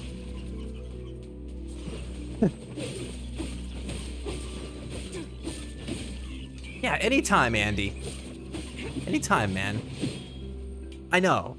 And that's why I'm saying that, because, I mean, you haven't told me this, but I can only imagine how you're feeling in the situation that you are right now. And to me, it would make a lot of sense that being in that position, it would feel like, you know, why bother? Why am I doing this right now? Why am I pushing myself to go through all this? This sucks.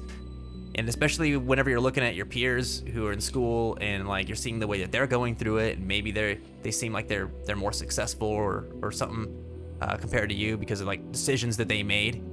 But like, I mean, you're gonna run into things in life where you're gonna feel that way, and I think you're in the middle of one of those right now. And it's, to me, it's an opportunity to learn that, like, man, the path that you have taken, the decisions that you have made are different from the ones that your peers have, and that doesn't make you any less than them. In my opinion, I'm very much a make lemonade out of lemons kind of guy. And so, I mean, the sour note is that, like, you went through some tough times while you were in school, and you made some decisions that I know, like, you look back on kind of like regretfully, because we've talked about certain things, and I get that. But the last thing I ever want you to do is to hang on to it and like beat yourself up over it and feel like you're worth less than other people who didn't do those things that you've done or gone through the same things that you have. Because when I look at it and I think about you, I'm like, man, this guy has done things differently, and he's lived a different kind of life than what the majority of people have lived, and therefore he's acquired different experiences at a young age that his peers wouldn't have. And the amount of work that you're putting forth right now is a precursor to, you know, the abilities that you're going to have going forward. Like, other people make decisions that made things easier on themselves. People who do that, they don't gain always like the skills that they would need to face the challenging situations that you have already run into. And so when you run into those situations down the line, you know, who's going to be more prepared for those things in adulthood, you or them? And that's not to put them down either. It's just to say that, like, there are different pros and cons for different walks of life, and it's important to recognize the strengths that you're developing too at this time, because I see that you're developing a lot of them. You're having to work really hard right now to get where you're going, but it's going to pay off, and it'll pay off in ways that you don't even realize yet, because it's going to be years down the road when you look back at it and you're like, man, I know how to do this thing now because of all this that I did back when I was in high school, you know? And it's gonna create like a different foundation for your story. It's just one of those things that in the moment sucks, because it's like you don't know what's gonna happen, you know? And all you really have as reference points is like where you've been and what people around you have done, and how you measure up comparatively, and you know, so it's understandable. It's understandable sometimes that we feel like it's what we're doing is not worth it.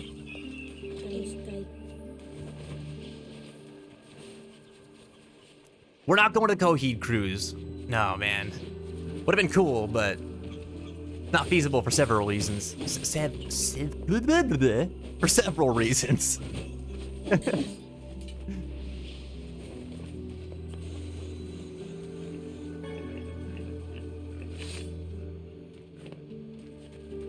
But yeah, Andy, totally worth it.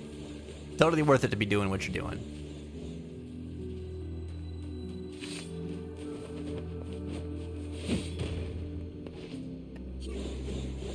Oh God. Listen, I was reading the chat, Mr. Magic Man. Big freaking jerk. Okay. Rocker, what's up, man? Welcome back to the fence. It's good to see you, buddy. Rocker says, fans could make apple cider out of lemons. You may ask, but Rocker, how can he do that? To which I say, don't ask questions. The more you ask, the more all of this falls apart. Word, I would never ask the question. Don't ask the questions you don't want answered. Because then it stays magic. And magic is magical. We all need a little bit of magic in the world. You know, when it comes down to that stuff, man, like when it's like we're all gonna run into the points in our lives where we look back and we're like, man, why did we do that? If I didn't do that, this thing could have happened. I could have had this opportunity, or maybe things would have turned out better. But like, man, it's so important to just let things be what they are. If there's one thing I've learned in life, it's important to let things be what they are. We as human beings try to control everything.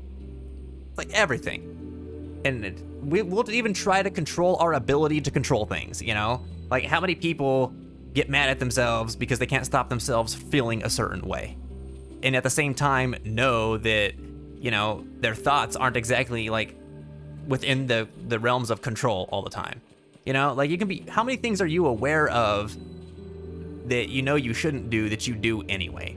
And then you're like mad about the fact that you don't control those things, or things that are happening outside of yourself that you know you have no control over, but you're still like frustrated at yourself for not being able to control it. Like stuff that your neighbors do, or stuff that happened around you that like you might rationalize with yourself that you had a part to play in or played a role in when really you didn't. But like, we just can't come to terms sometimes with the fact that we don't control everything. It's weird. And I think if we drive ourselves nuts with it and make ourselves miserable, I think one of the keys to life is to learn to accept things and just like roll with the punches and be like, all right, this is what life's throwing at us today. This is what we're going through. It's fine. How do we get through it? How do we go through that? Like, yeah, we can lament that I wish this wasn't happening and it sucks, but like, all right, we get over that and we have to get through that so that we can actually work on, you know, what we're dealing with here, because we're still dealing with it even if we feel like it shouldn't be, or we wish it wasn't happening. Hold on, before I go in here, I have to think for a second and make sure that I'm not gonna be missing out on, oh, I am. I'm getting ahead of myself here. I gotta turn in these side quests that we just did. We go into this next leg of the game. Some big stuff's about to happen. But yeah, I talked with a guy recently who, he had told me a story about how, you know, he was a very healthy guy, went through life, like going to college, got it wasn't a master's, he got a bachelor's degree. And what the hell was it? I can't remember right now, but he was really proud of it. He got married, had a kid, and then he had a stroke. And when he had the stroke, it changed his life. He became paraplegic. He lost the ability to walk, and you know, his speech became impaired. His mind didn't work the way that it used to, and it happened just like that. And you know, he had caretakers in his life and things like that were there to help him get through the days, and you know, had to take care of like daily living stuff with him. You know, like go to the bathroom and clean up after himself and stuff like that. Like he had to have assistance with that, and he was so just like torn up over it. And he told me this story about how after a while, you know, he decided that he wanted to kill himself, and he tried to, and he ended up taking like a whole bottle of sleeping pills, and then he like went into a coma for, I think it was like 5 days, he said. And he was telling me this story about like things that he saw whenever he was in the coma, and how, you know, he like saw his life flash before his eyes. He told me that he saw people who had passed away, and he said he felt like peaceful and serene and all these like really wonderful things. And he's like, I want to stay here. And then he told me he saw this image of a man, which he was like, some people will call it God, some people will call it the universe, like whatever you call it. I saw it, and it told me that, you know, I have to go back. And he's like, no, I want to stay here. And he's like, nope, you have to go back. And he told me the story that he went back and forth with this guy that he saw like several times. And then finally, the guy said again, like, no, you have to go back. And like, you still need to go back. There's still more things for you there. And so he comes back, he wakes up from the coma, and he was kind of frustrated at first about this whole thing. And, you know, at the time he had tried, like, he tried to have a kid with his wife, and, you know, they were pretty much told that like they weren't going to be able to have kids, and they were having complications and stuff like that. But then, you know, after he came out of his coma, you know, a little bit down the road, the news came back that she was pregnant, and then it was like he was amazed at that. And so then he was like really happy, and then the news came in that like, oh, this kid's probably gonna be born with like deficiencies and stuff, and you know, then he was really sad about that, and they went back and forth over, you know, do we like have an abortion? Do we, you know, we don't want the kid to have like this terrible quality of life for their whole life. The pregnancy had complications as well, so it was potentially life-threatening for his wife. And they really wrestled with this, like it was this big moral dilemma. And you know, he said that he remembered that conversation that he had whenever he was in his coma with that guy, and something told him, you know, that he was just like, we need to let this happen. We should let it happen. And so, you know, he said it wasn't that simple for him, but that was like in the back of his mind, you know, while they're trying to figure out what the right thing to do is. And then, you know, they ended up getting an ultrasound back, and no deficiencies, no defects, everything's fine. Brain activity is good. End up having the child. The child's in perfect health. It's amazing, you know? And so he was telling me these stories, and the reason I'm sharing these stories right now is that, you know, the lessons that he got out of it, the thing that he was trying to tell me when he was talking about this was that we try to take control of so many things because we think we know the right way, and most of the time we're afraid of something. We're afraid of something, so we're trying to take control of it so that we can mitigate the bad things that can happen because we're scared of them. And so for us, the ability to get rid of the unknown, scary possibilities is to take full control of it, over it, and like make it work for us. But life isn't like that. He said that most of us are trying to play God. And, you know, and he was like, not to like be religious or spiritual or anything like that, but like on a philosophical level, he said, just let God be God. Just be a human. You don't need to be God. Just let God be God. And when you do that, you allow things to go the way that they're gonna go. You find more inner peace. He also had another analogy that was talking about like, you know, we're all trying to like hammer doors into walls all the time, and we get so focused on doing that we don't notice the doors that are next to us that we can just go and try to open. Or we're afraid of what's behind the door, so we don't even knock, you know, to see if we can go through it. It's like, just go through the doors, just knock on the doors, just try to open them. And if that doesn't work out, then you can't open the door, cool, just keep walking down the hallway, you know, and when you get to another door, like, check it out. Maybe you see that one of the doors is cracked, take a peek in there, see what's going on, you know. Just just roll with things, basically, is what he's trying to say. And don't feel like you need to take control over so much all the time. Because when you can just let things be, you have opportunity to let amazing things happen. And sometimes trying to take control over things actually makes things worse. And, you know, and his points to that were, you know, his examples were when he tried to take his life and when he almost prevented the birth of his son. So, you know, these were things that, like, they really hit home with me. And it doesn't, I don't think that it makes it easier to just, like, let things play out. I'm not saying that. I think it's still really challenging and really difficult to find the courage and the strength to just let things be what they are sometimes. But I think if his stories told me anything, it's that there's a lot of merit in making the effort to not control everything all the time. And to just, you know, if we have to control anything, control ourselves, to let ourselves accept things for what they are and to see what the next day has in store for us.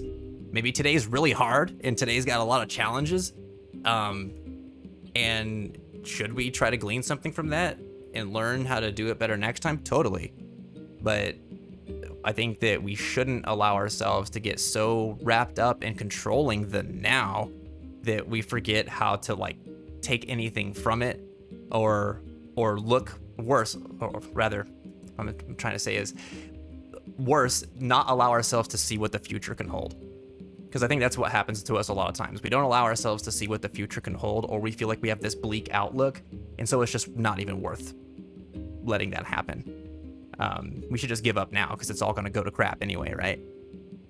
You know, maybe something doesn't work out, but it doesn't mean everything's over. You know, there's always opportunity there. So we should allow ourselves to get to that next opportunity. So anyway, it's a bit of a longer spiel than I planned on it being whenever I first started talking about this, but that story was something I wanted to share with everybody because it was like a big thing for me to hear, and I didn't expect to hear it at the time because I had showed up to this mental health conference a couple weeks ago, or it was just last week. And it was like breakfast time, and I got there and I was just like, hey, what's going on, man? Like, I hadn't met this coworker of mine ever in person. And I was just gonna be like a hi bye kind of thing and then go grab my free breakfast that they had there. And I ended up sitting down. He told me this big long story and I was just like, wow, you know, it was amazing.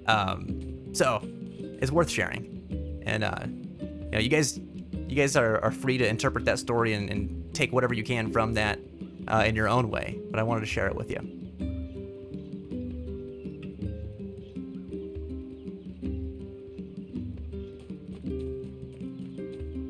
I have such a problem just letting life do what it's gonna do.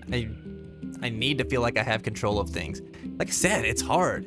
It's really easy to talk about, like, having the courage to, like, put yourself out there and carve a new path, right? Have courage to go and face adversity and you know, rise to the challenge. But I don't really think that anybody's ever out there talking about, like, have the courage to let things be what they are, you know? Because most people look at that and they're like, well, that sounds like a cop-out. It's not, man. It's allowing you to be at peace. And it's so hard to be at peace. I think it takes a lot of courage to let yourself be at peace because it means trusting the process, basically. Trust the way that things are happening and that the world is what it is and that you still have a place in it regardless of whether or not you can change it. Because we're all going to work really hard to make change and make impact and do great things, and we're all going to be faced with those times where it doesn't work.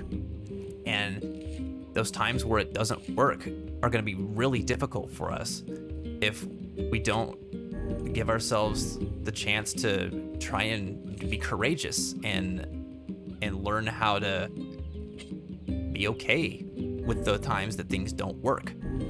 To be okay with the possibility that the thing that we don't want to happen is going to happen eventually in one form or another.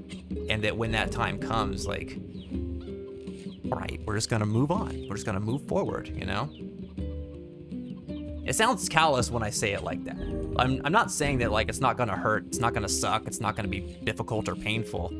I'm saying that like despite that, there is still life beyond that experience. And so it would behoove us to move through it. And understand that it's okay for it to happen because there will still be something on the other side. Hey, what's going on, Lily? Welcome back home. Good to see you. Totally wasn't just doing this to have something going on the screen while I was talking. May as well actually plant some stuff here. See reps.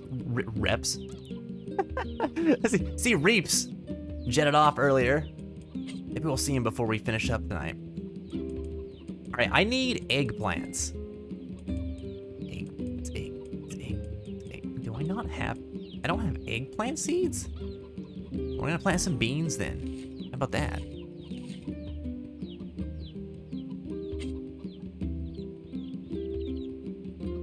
Everything happens for a reason is one of the most difficult things I think for people to wrap their heads around.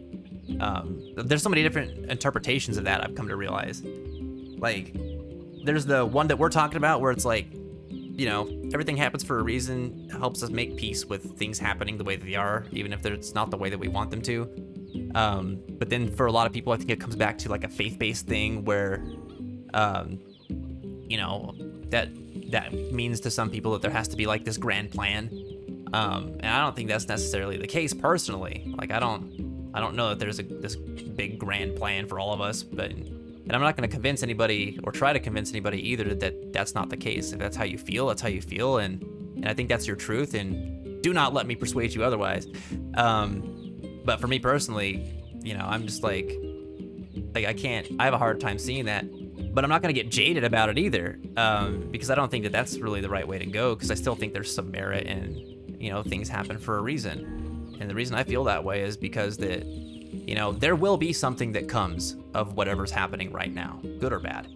And that is going to be a real part of the world. And for one reason or another, it is going to be something that's going to impact, on some level, change in that world.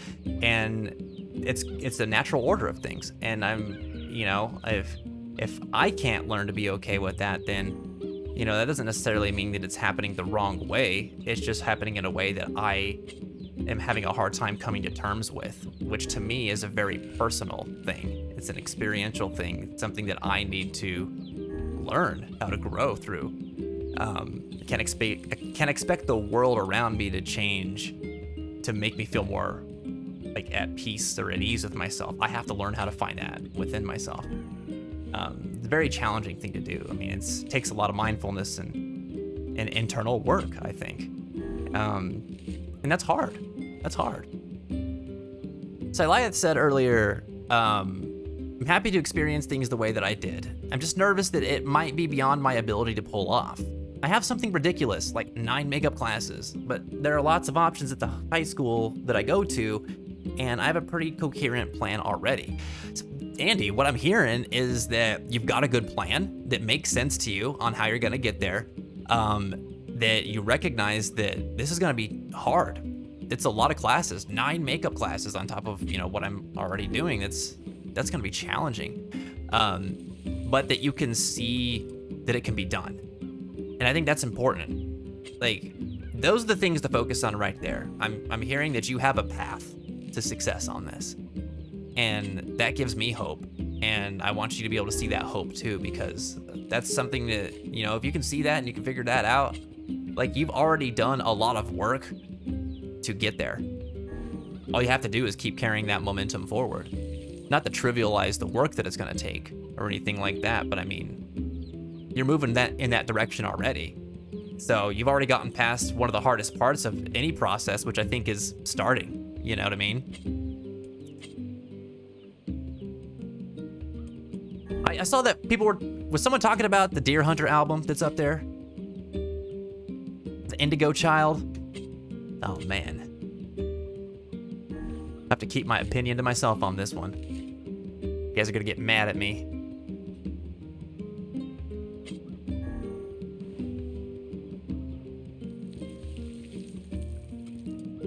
Jin said, I think the biggest factor in not letting things go is worry, which leads to anxiety. I worry about problems that haven't happened and it compounds. Yeah, well, anxiety is tough too, because it's like, you don't need to have anything be there for it to exist. It can just like come up because of something that you think, and then you get worried about that thing that you think, and then yeah, it just, you know the rest of the story. And I think that's one of the trickiest things about it. And that's why I think I remember several years ago, people were talking about anxiety, and then there was all these people that were just like, man, everybody's just everybody has anxiety, it seems. Everybody talks about it, and it's just like, they were talking about it like it was, like an excuse, or something that people were like, seemed like kind of made up or something. And that would be so frustrating for me, because I'm just like, no, it's absolutely a mental health thing. It troubles a lot of people in really big ways, and it's great that you don't experience that, random person who's being very judgmental. But rest assured that it does hamper one's ability to live peacefully quite often in very big ways. Because it's the thing that, like, it creates monsters when there are none. It's like a monster factory that you just carry with yourself all the time, and it's not half as entertaining as Polygon's Monster Factory, which is not fair. It should be, because that would make it much more bearable.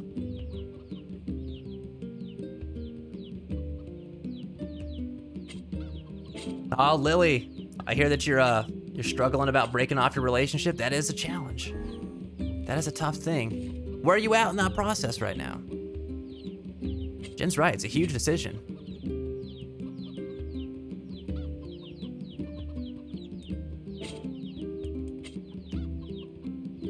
You want me to give you my hot the deer hunter take? All right, well, first let me preface it with saying that I am a tremendous fan of, well, 95% of the Deer Hunter's discography. The Indigo Child went in a different direction for me. I listened to it yesterday. And I remember it left me with feelings that I had whenever I was listening to the instrumental like play basically that he had written, which I forget the name of right now. And I remember when I listened to that, I was like, this is cool. This isn't something I'm gonna keep coming back and listen to. But it's cool for what it was. And I liked that there was so much imagery that actually came to mind when I was listening to it. And when I listened to the Indigo Child, I recognized that being like a part of this record. But I don't think it was half as strong. It just didn't, like, I felt like it wanted me to feel that way that I did about that instrumental album, but it didn't quite get there. And then, I don't know, it did not hit in any way similar to the rest of the Deer Hunter albums that I really enjoyed. I'm not gonna go so far as to say it's, because I don't think it's bad. I think that musically it's, you know, it's got some interesting stuff going on. Transitionally, it leaves a lot to be desired for me, especially on like the title cut. Which I was just, there's a point where that song changed, like, I want to say it was like 4 or 5 minutes in, and it just like cuts into a new like section. And I was just like, oh, we're Iron Maiden now? Like, what's going on? Like, why did it do that? It just, I did not like the way that it felt.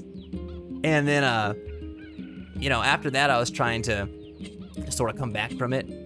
And they have, like, the reprisal, I guess, of the Indigo Child, like, immediately after that, which has some beautiful vocal work in it. Don't get me wrong. And there's a hook in like the melody of the Indigo Child that is pretty good, but it is like it just tries to drill it into your head for way too long. And I'm just like I like Coheed and Cambria chant sections. Like, I'm a huge fan of that stuff. But I just felt like this was like the guy who like just had the daughter and took a picture of his daughter and is just like constantly trying to show you the picture of his daughter because his daughter's amazing. And you're like, yeah, okay, this is great. The first 15 times you showed me a picture of your daughter, but now Bob, I have work to do. Like, you know what I mean? That was kind of how I felt about it. So it's not terrible. Like I said, my hot take probably isn't as hot as maybe some could be. It's not an album that I'm probably going to go back and listen to very much.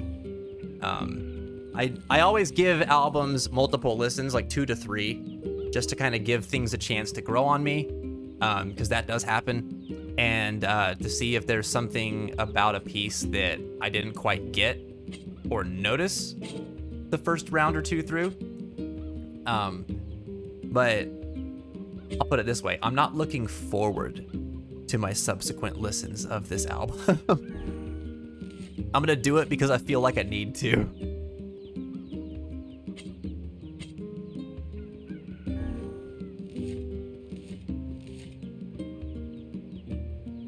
But yeah, Jen, I did listen to it.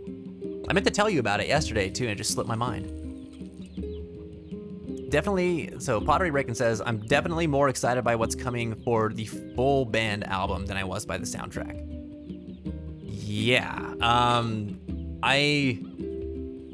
gonna be honest, I have not been too in touch with what the Deer Hunter's doing lately. So I'm not really sure what their next steps actually are. So feel free to share like what you know about that, because, you know, I knew the Indigo Child was coming, but then I forgot that it existed up until a few days ago. And then Jen and I were talking about it, and I think we were talking about it like the day before it came out. And then I saw it pop up on Apple Music, and I was like, oh, hey, it's that thing we were talking about. And then I waited a day, and then I listened to it. And so, but that was it, you know, I hadn't really given it much thought over the last like year and a half. And Jen and I were kind of thinking that's because like I don't know if they're like doing a lot of promotion or if they're locking a lot of stuff behind their Pillar account or something like that. So like, it's just not as accessible. And I feel like that maybe that's playing a part into like why I'm not as connected to that right now. Because there's definitely been several periods of my life over this last like year especially, where I'm just like, I'm not seeking out things like information and stuff like I would before, because I'm spending my time and energy doing like what I'm doing right now. And then when I have free time, I'm just like, check out what's going on Twitter, and like, oh, that thing popped up, that's cool. Or I'm watching YouTube and I see something pop up that, you know, someone kind of put there.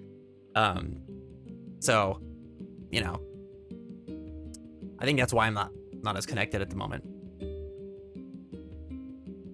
Oh man, Lilith, you haven't said a word to him yet? Well, I'll say this.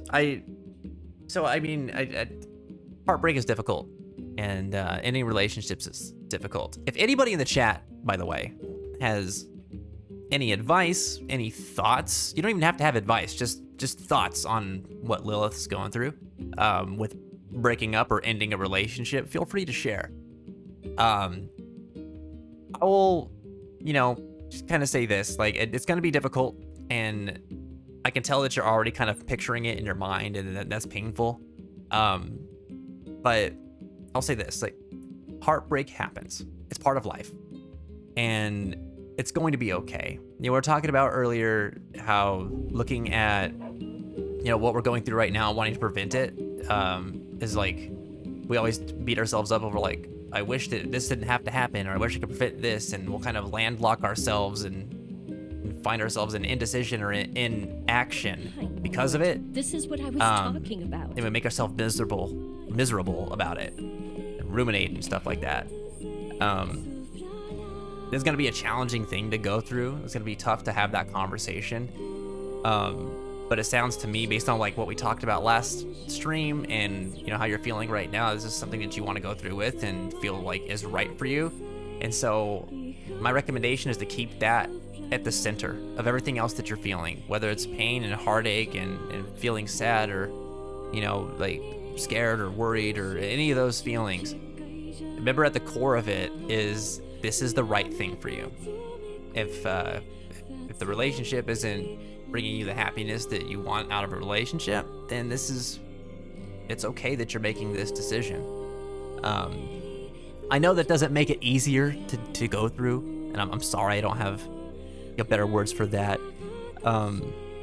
But there will be another side to it, and you know, just try to be respectful and put yourself in the other person's shoes and be like, if this had to happen to me, how would I want the other person to approach this with me? And let that guide you. You know, remember, you're your own expert in this too. Like, you know this person, you know their boyfriend and what they're like and kind of how they're gonna take things, I think. So, you know, trust in that knowledge and experience. What have we got today? Which job should I give you first? A tale of study. Apparently, the manor's butler has a unique shade he wants your advice on. A unique Yeah, shade? don't look at me. Okay, I wrote down the client's location on your map, so head over there to get the details. cool. And I gotta go find the lady here that asked us to find the despicable man and let him know that he's super dead.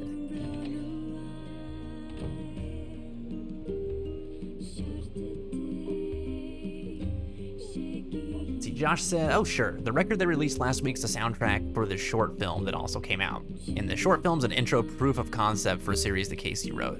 The band is doing concept albums in that universe, and the first one releases in spring. Oh, all right, that is uplifting. I'm happy to hear that. Because I was kind of going into this as like, oh, this is the new Deer Hunter album. And I was like, oh man, this is the new Deer Hunter album.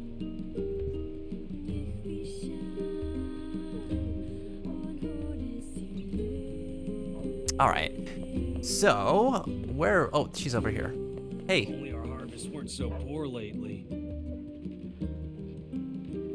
Hey, I tracked down your boyfriend. You did? Where is he? I'm sorry to tell you this, but he's dead.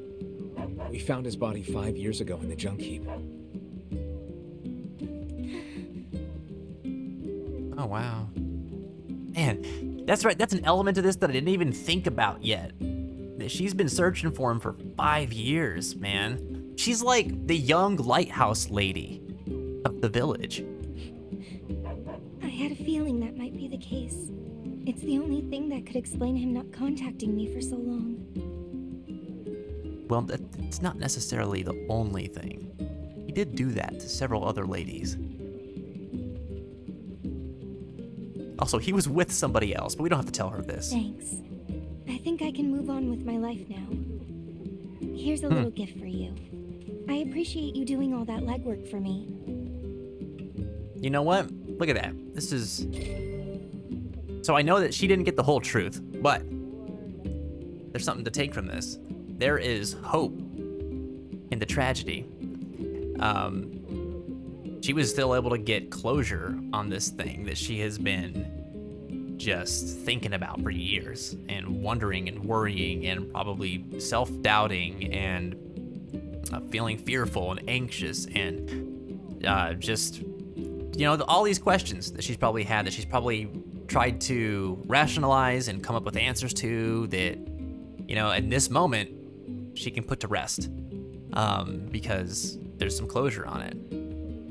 There's something to be said about closure. It's very, very important to have in a lot of things in our lives. And most of the time it's relationship related where we want the closure. We want to know why something happened, why something didn't work out, or why something fell apart or broke. And if there's something that can be applicable to kind of what's going on right now, I think that, you know, this is something to take forward too right now. You know, Lilith, like, what's going on right now will suck, but there'll be some closure there. And that'll allow for healing. Whatever comes of this, it's gonna allow for healing.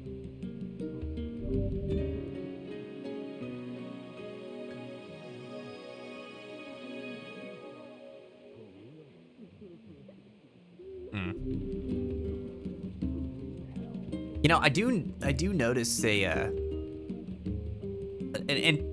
like, I guess that's a caveat to what you're going through right now, Lilith, too, with the whole Jordan thing. Like, so let me ask you this: what do you think of the possibility that you break up with your boyfriend and you don't get together with Jordan?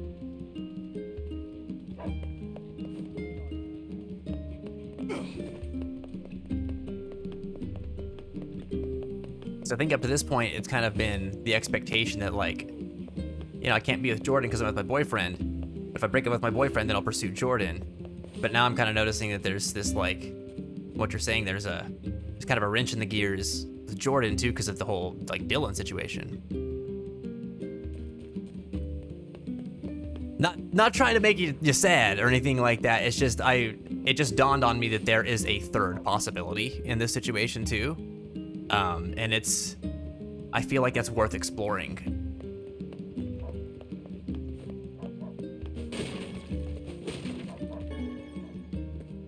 Like, how would you handle that? I hear that you'd be heartbroken. That'd be really painful. If I was in that position, I think I'd be really sad too. Like, how would you deal with that? Prince, what's up, dude? You coming in here with butts? Coming in here with butts? Shaking your tail feathers? You can't see me shaking mine, but you can see the chair shaking because I'm shaking it. So that counts, right? What's up, man?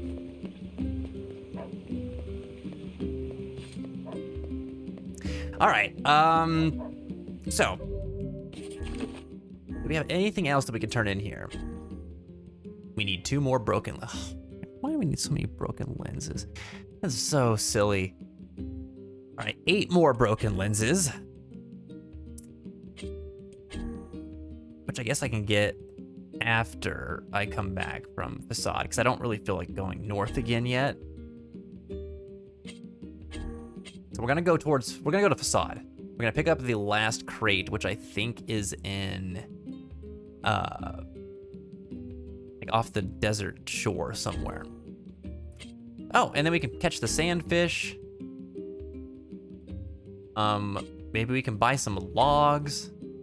Jen, do you remember if you buy logs in this game? I think you buy logs, right? Oh, we got this one done. So this is man milling about near some pigs. Pig man, I have your goods. Oh no, I almost took a swim.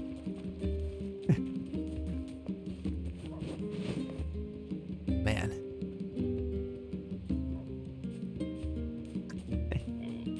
Oh, so Lilith, you said that we didn't get together. Like, you'd be heartbroken that you didn't get together, but you'd be at peace if we were close friends. So, see, this is cool, and this is actually a really positive outcome too. Still at the end of the day. So even if, like, it doesn't work to where you guys get together, you could still be good friends. That's still a positive outcome.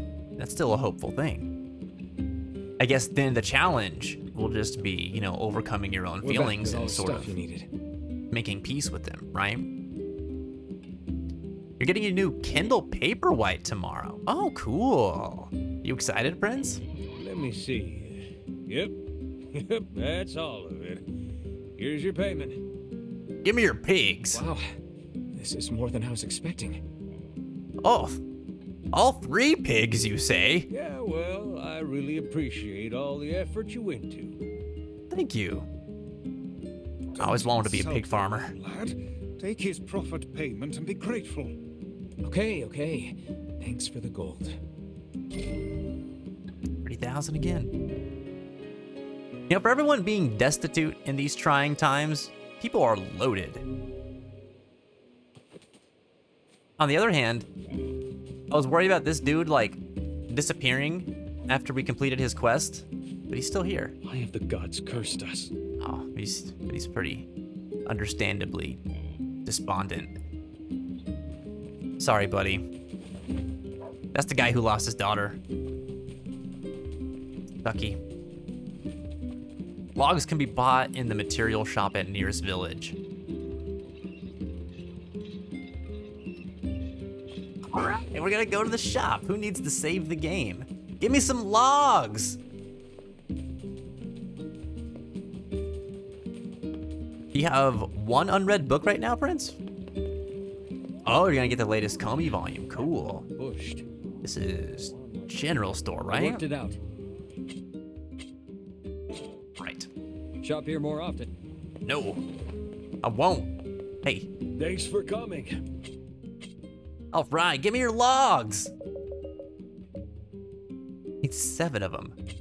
It's nuts. Okay. Well, Lil, I wouldn't go so far to say that you shouldn't be anxious. Like, why do you feel like you shouldn't be anxious? It might seem like a backwards question, but, you know, I'm just, like, what are your thoughts on Things sure that? are rough lately.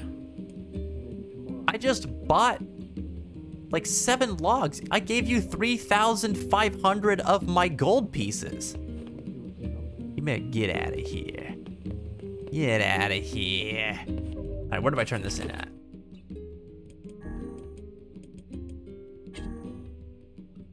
Here we go. And travel to the Strange Things store. Okay, so that's what I needed. All right, and then the Moonflower Seed. We still need to find a crystal. Where do we find the crystal?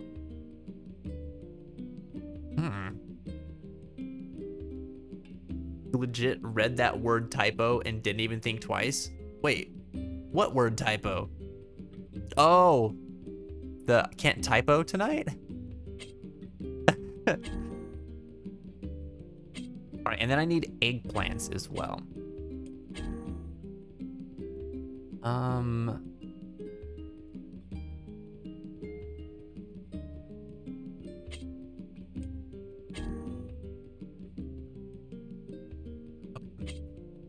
That's right, I forgot to go to the second floor of the junk heap. We had good conversation today, man. It got me a little bit distracted from some of the ins and outs of these quests. It's all right, we'll get there. We're getting through them. The man's selling logs, which you can get from literally any freaking tree. Okay, you might be able to get them from any freaking tree, but I have been picking at like all the trees that I've been coming across, and I haven't found a single log all day. Eggplants are also at the grocer. Oh, at Young Neil's village. Wait, gotta buy eggplants from Young Neil.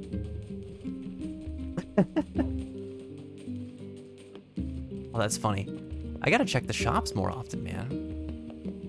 All right, eggplants. Would it be you? I know. So flowers and stuff, right? Eggplant seeds, okay. So eggplant seeds, not actual eggplants. Get 10 of them suckers. There we My go. husband keeps Nah. Forget the flowers. Maybe you sell eggplants. Yeah, if you... Oh, you don't sell anything. You just want my meat.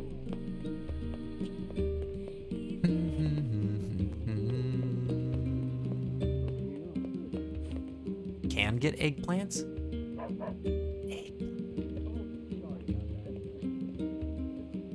Lilith says, I feel like I shouldn't be anxious because I feel like it's the right thing to do for me.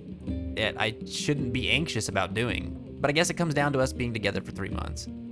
Well, so, I mean, and this is just my interpretation, but when I hear you say that, like, you feel like it's the right thing to do for you, and so that means you shouldn't be anxious, what I'm hearing is that, like, you can rationalize to yourself that it's like, you know it's the right thing to do, so if it's the right thing to do, then everything should be fine, and I shouldn't feel negative about it at all. But that's I mean, that's not how we work, right? Like, in my experience, that's not how we work. We're complicated. We can understand that we're doing what's right for ourselves and still feel negative emotions around it, because it's not so black and white. Like, there's still some sucky things that might come of this decision that is right for you, even though ultimately it's the best thing that you could do for yourself if you feel like that is the decision you need to make. You know, it's tough. There's still a sacrifice that's being made. There's someone's feelings are still gonna get hurt. Worked it out. So, you know, that stuff's still true. Someone, you know, I think it was my grandpa that told me early on, you know, you take the good with the bad. Sometimes we find ourselves in situations where, you know, we just get to reap benefits and get the good stuff, and that's great. But more often than not, you know, there's a balance to things. There's good stuff that comes with bad stuff. There's bad stuff that comes with good stuff. And, you know, it's Shop here more part of our often, yeah? life is to just like learn to work with that. Thanks for volunteering. So it's okay. It's okay to do the right thing for yourself and still feel anxious, is what I'm saying. I don't think that you don't need to should all over yourself, is what I'm saying too. Don't do that. Don't should all over yourselves, guys. More and more expensive. I don't understand where you get eggplants. Jen, I think you're making that up. Unless I missed something. I'm looking for the grocer? That was the grocer. This dude. I worked it out. The two boys Right. It's a lady? shop here more often. Maybe he's looking like a lady.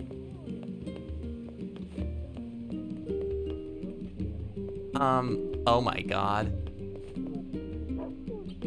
What's she looking like a man? You saved his life. I'm just kidding. I'm just blind. Thank you. Okay. There we go. It was 3 eggplants we again needed, right? anytime, Mission okay? eggplant. Dun, dun, dun, dun, dun, dun, dun, dun, dun, dun, dun, Wait, that's not it. Or was it? The eggplant one was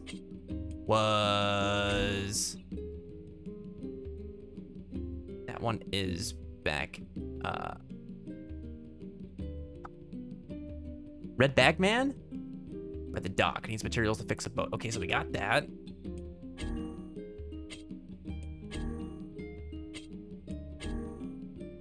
Hendrik Leaf. Still need to do scattered cargo. Masterless lighthouse. He needed broken lenses, which you have to go back and buy. Okay, so that has to be damage map. There we go. So back to the Strange Things store. Okay, first, Red Bag Man. And then we go to Facade. Maybe need new glasses. I definitely need new glasses. Oh, that's awesome emote. It's fantastic. Is that a turtle? Oh no, it's an octopus. I thought it was a turtle too. My wife awesome. scolded me for wearing extra layers because it makes more laundry. Can you believe that? I got a job to do and it gets cold out here. Anyway, enough about me. If you got a place to be, let me know and I'll take you there. Wait, I thought he needed Bagman. Are you not the one that needs the things to fix the boat? Who needed to fix the boat? Red sash, huh? Well, since I'm here talking to you anyway, may as well go to the Lost Shrine, touch tree butts, cause Lord knows I need to do that. I like the Roxas emotes. They're very good.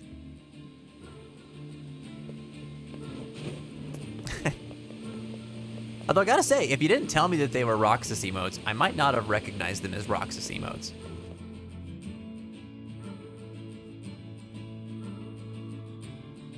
You have 3 pounds of gummy worms and peach rings? Has anybody told Lilith how much I love gummy candy? Why are you doing this to me right now? Why are you torturing me? Why aren't you sharing? I thought we were friends. I would share my gummy candy. Reluctantly, but I would do it.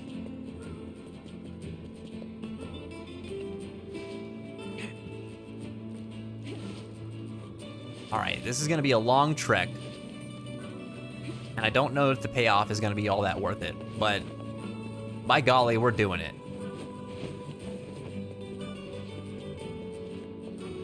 Yeah. Just send it to my P.O. box. Oh, okay, I take back any implications of what I just said then. You are clearly a good bean, and we would share gummy candy together, and that would be nice. Oh, murder for gummy candy. Some people would murder for Klondike bars. Not me. Just for gummy candy.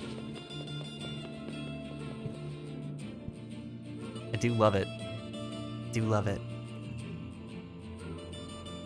I remember it's bad because I used to buy like the big like 5-pound bags of gummy bears that they'd sell at like Walmart.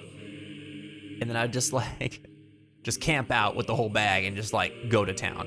And I'd eat like half of it. Which, if you really think about that, it's bad news.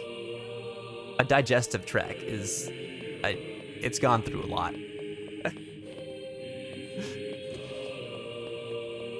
I'd make myself sick. I would just be like, I love these gummy bears. I have to eat so many. And I'd even be like, my stomach hurts. My friends would be like, stop eating the gummy bears. And I'm like, no, they're so good. There's shades here. Red Sashman's in Seafront by the docks? Oh, I know who he is now. Okay. Whoops. Hey, get out of here. Oh, God. Okay. Oh, God. Big Stompies. No. Nope. Nope. Ugh. Oh, dear. Oh, dear. Oh, no. Reeps! You're back to save the day. Help me. I'm about to die. Oh. Help. Help. I need an adult. No! Up. Wow, I have not taken damage yet. Up. I don't know how. I should be super dead. Oh God, I can't. Ah! Can't swing my blade. Oh my God, there we go. The older you got, the less you liked hard candy, Smarties, and gummies? Really? It's just because the universe knew that you needed to make room for me and my love of gummies, Prince. Don't worry, I'll take them all off your hands. I'll help a friend out. Oh!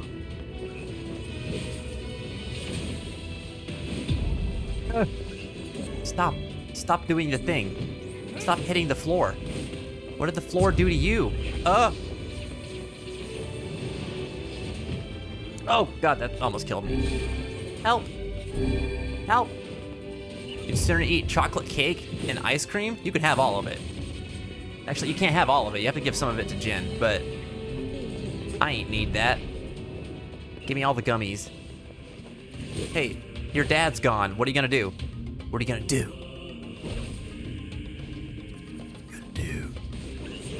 Give me your lunch money.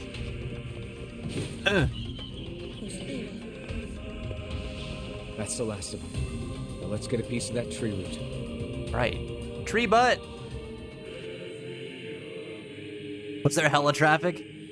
Oh man, well I'm glad you made it back in one piece. But, yeah. You're still without a toilet? This should be enough right? root. Let's get it back to that guy. What about Nerd's Rope? It's hard candy and gummy candy together. Agent Pie makes a good point here. This is good stuff. Nerd's Rope's pretty awesome. I do have to admit.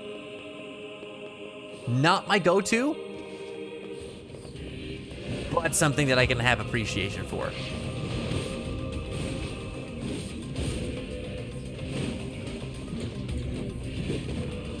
You don't like Twizzlers? Oh, I love Twizzlers. That's another candy I could just make myself sick on. Give me that red licorice. Not stinky black licorice. Black licorice belongs with the shoes. Whoop. Oh my god, I forgot about how awesome the music is.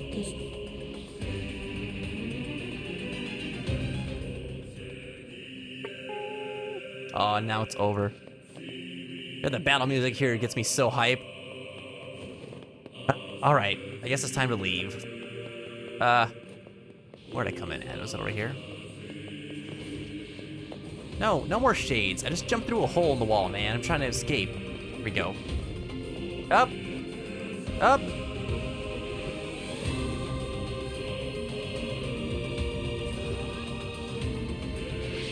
Oh.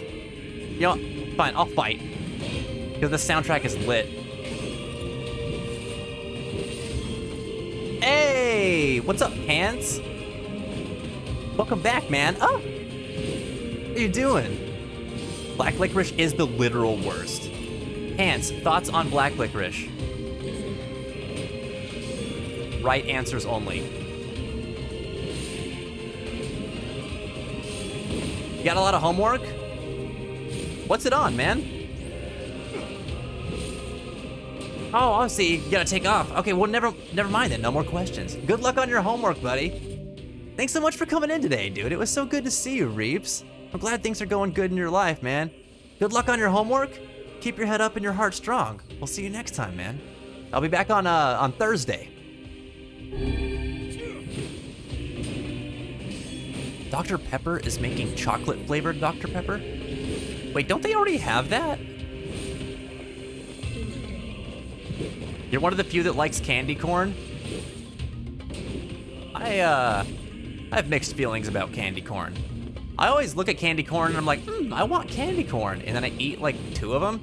And I'm like, I don't want no more candy corn. The only black licorice I like are Good and Plenty. Does it taste like black licorice?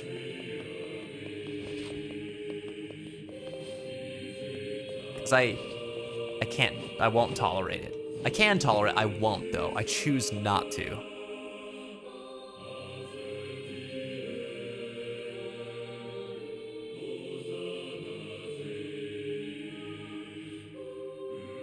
I wonder why the shades are getting so strong.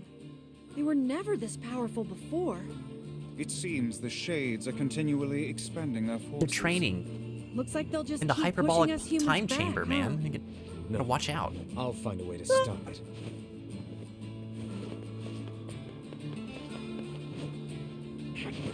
It's so much easier to get down. Sounds good, Reeves. Alright, does the Patreon subs not get you badges? No, unfortunately not. They don't have integration with Twitch. So they're kind of like their own separate thing. They're there to give out of the kindness of your hearts. There's nothing, unfortunately, that comes with the Twitch side of it. I know. Turns out that when my wife says do something, what she actually means is do it now. Last night I tried to put a chore off until later, and boy howdy, that did not end well. Red Bagman is my favorite. Anyway, enough about me. If you got a place to be, let me know and I'll take you there. He has quickly become my most beloved NPC in this game. He is awesome. To the desert.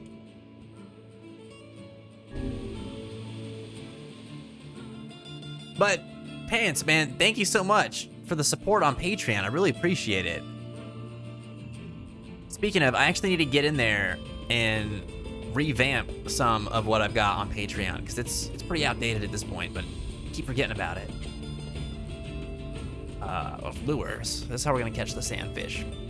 All right, so this one, we have to be careful because we have to try to like pull the fish out at the first like little tug. on the line. Do you love candy corn? Oh, yeah, that's right. You have candy corn G Fuel. You and Prince should be best friends, purely on that basis alone. Good and Plenty's a brand of licorice candy. The candy is a narrow cylinder of sweet black licorice coated in hard candy shell to form a capsule shape. They capsulated black licorice. They gave it like the Advil treatment where they like coated it in some candy coating and like sugar, and they're like, this will make it better. Those monsters. Good day. You just say, boy howdy. Or is a bad mod when you need him? I remember the days when that used to summon the bad mod. Truck full of ankles would pop up, and or you know it, there was a cloud strife. Alas. Kinda is floating, huh? What? Well, she's a shinobi, you see. That's one of her jutsu. Haven't fished in a while, huh? I'm amazed you have not yet grown weary of it. Not really, no. Yes. There's just something about Come catching to a me, fish that son makes you fish. feel alive. Perhaps you are forgetting the reason you went fishing in the first place. Look, everyone needs a break sometimes.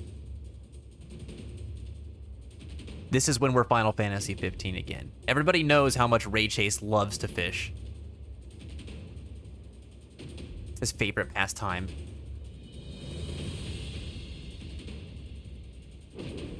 Whoa! That's a big boy. All right. How many of these guys did we need? 3. No problem.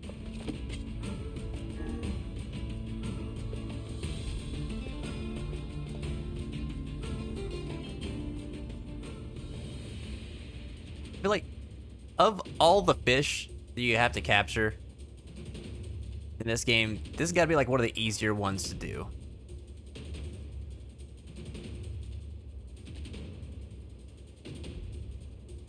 The hardest part is figuring out that you need to like pull the reel back on the first bob of your line, because nothing tells you that. So you just sit here and just like keep missing fish for like hours. It's so dumb.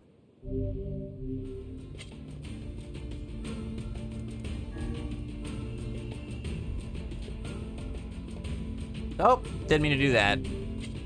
My bad. How do I not just immediately lose my lure, by the way? This is all, it's sand. There is no way my lure would survive that. Also, how does a fish see it in this? I guess I'm asking too many questions here. I mean, we're literally fishing in the desert. That already doesn't add up. Come to me, little fishy. Climb into my boat. I'm going to take you to a bad old man who's probably just going to eat you and or sell you. We're being used by this old man. Not okay. All right, so we got our fish. We're going to the Strange Things store. And I think we're gonna get, we gotta get a mandrake leaf, and then we have to turn in scorpions. Indeed you can. materials for the water Long ago, wheel. people operated food stands where they impaled the creatures on skewers and fried them whole. Whack. Where did you learn that? Who can say? I do not know. Some portions of the past are inexplicably clear in my memory. Whatever, Gramps. What was that hussy? Weiss is an old man book. An old book man.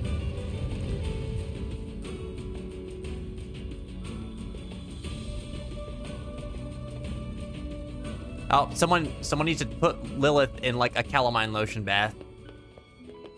That'll cure your itching real quick.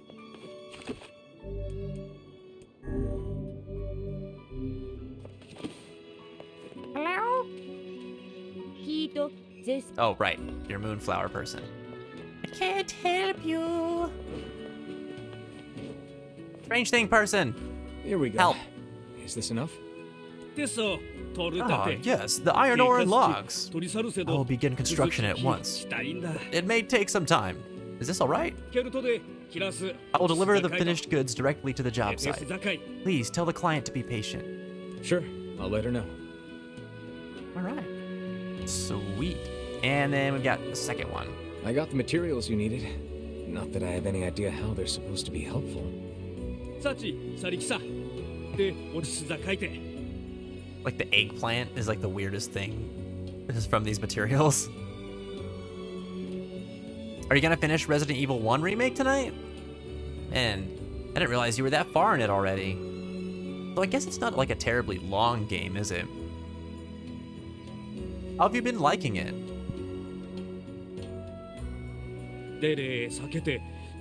See, machine oil loosens the grime, while the eggplant absorbs it.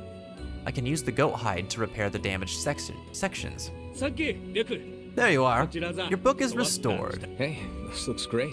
Cool. Let's get it back to the client. I mean, that's pretty resourceful. Oh, that's right. It's the treasure map quest. Oh boy. Hey there. I'm in the market for a mandrake leaf. Dude Drake Leaf? Mandrake Leaf? Oh! I never would have expected such a request from you. Sorry, what? What's that supposed to mean? No worries, no worries. We're all men here after all. Yes? What are you going on about? Well, whatever. Let's get this back to the client. The boatman wanted us to get him some stamina enhancement medication. Oh, that's funny. All right. I think that's it that's here. Oh, nothing up there. Okay. That's funny. Oh, it's your eczema. Oh man, I'm sorry, Lilith. That sucks. I understand being self-conscious about it. I mean, what helps with eczema? I had a friend who had, well, no, okay, that's different. No, he had psoriasis. My only experience with eczema has been just like in my hands, which actually I used to get it really bad. Like it was like in between like the webbing of my fingers and my toes. And it would be like on top of my fingers, like just below my knuckles too. And it sucked because I'd get these like just these little like clear kind of blistery things, I guess, but they're very small. Just like little fish egg kind of bumps, you know? It used to drive me nuts.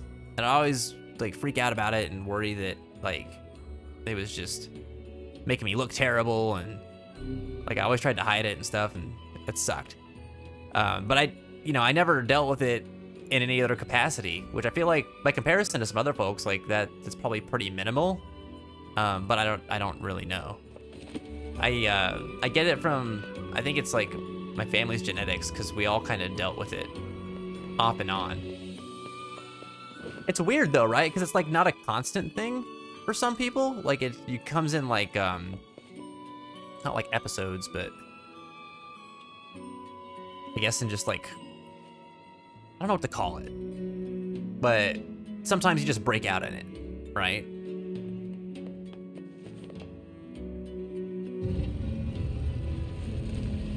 When you had to get the collar from the dog, you hated it, Prince? But being sent back a ways turns out isn't so bad when you remember what all you did to get there. Oh yeah. Yeah, when you know that game, like how to do the things, you actually get through it very, very quickly. I think that's one of the coolest things about the Resident Evil series is so much of it is like during your first go around, it seems complicated and like a pain in the butt, but when you know what you're doing, like that game just goes by so fast.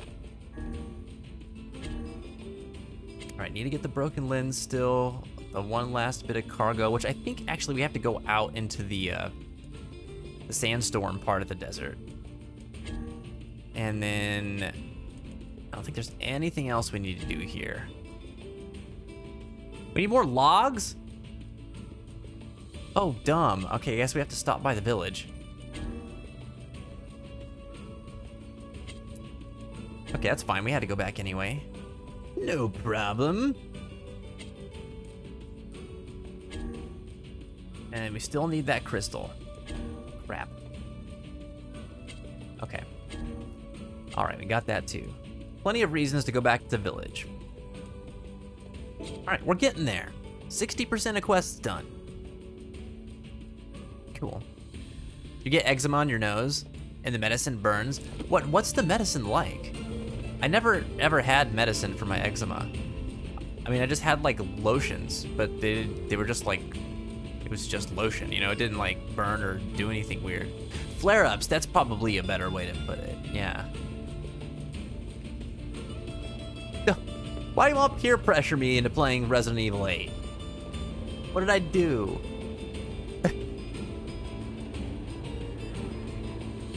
He's just mad because I bought Resident Evil Village and then I just put it on the shelf. And it's been there for like 3 months now.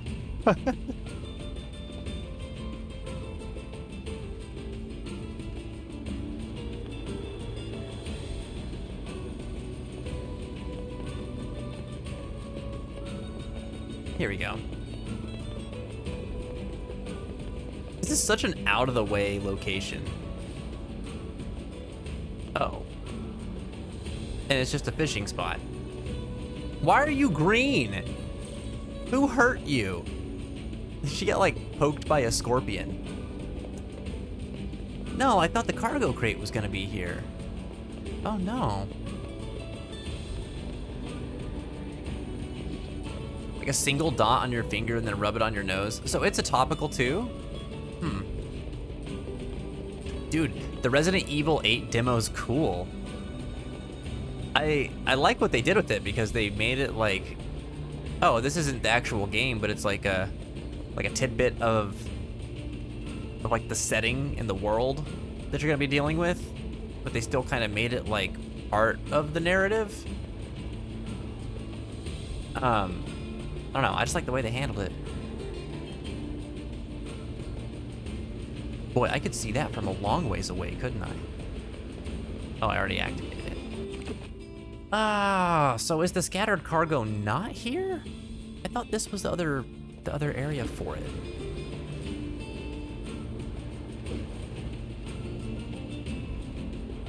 You felt 7 was pretty easy. I don't think I felt that way, but I played it on hard, and I think that's why. So it's probably a good reason for that. Then again, I'm bad at first-person video games for the most part, so that could also be a part of it.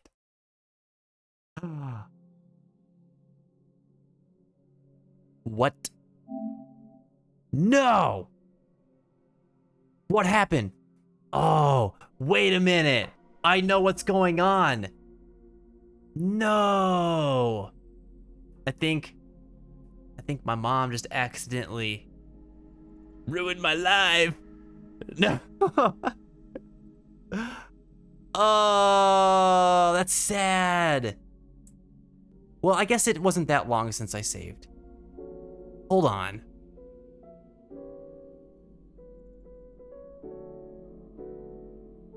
I need to send a text message because I gave my mom one of my PlayStation 4s and I gave her one of the ones that I had just loaded up with a bunch of my digital library games. And so this is kind of a good thing because this tells me she's playing it. But I think that's what happened. I think she just logged in to play a video game or something and it kicked me out of my game. Oh man.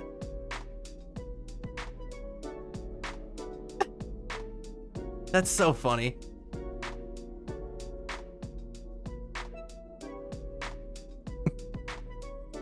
Wait, my thing froze. What happened? Your thing froze? Like your stream?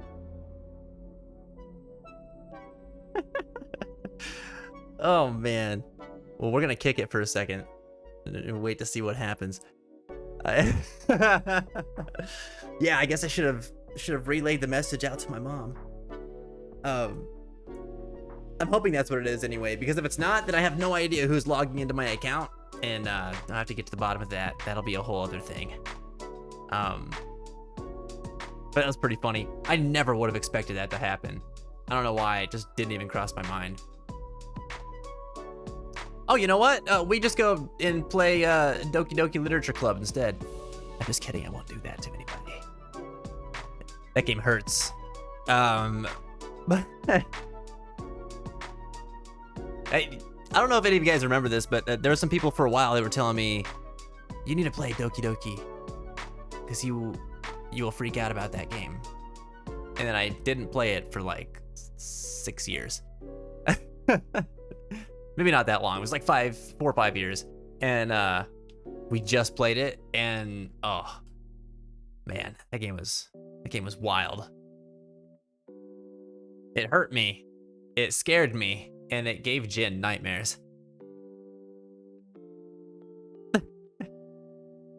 Oh boy. Well, this is a great time to check out the question of the day. So, I hadn't talked about it in a little while because we kind of wrapped up and everything that was going on, but we got a new question of the day every day that we're live, chat. So feel free to come back on by and see what all the buzz is about during our different streams. You can take a look in the upper right-hand corner of the stream or in the chat. We got it right there. Today I'm asking everybody, what is something that you would like to see changed within the next year? Let me know your thoughts. We'll talk about that today. Oh yeah, I swear the music on stream just got a key different and I had a panic attack. I promise it didn't. It's the same. I'm looking into getting some new music for stream. I don't know, not gonna change everything up though, just like to add some stuff. Oh,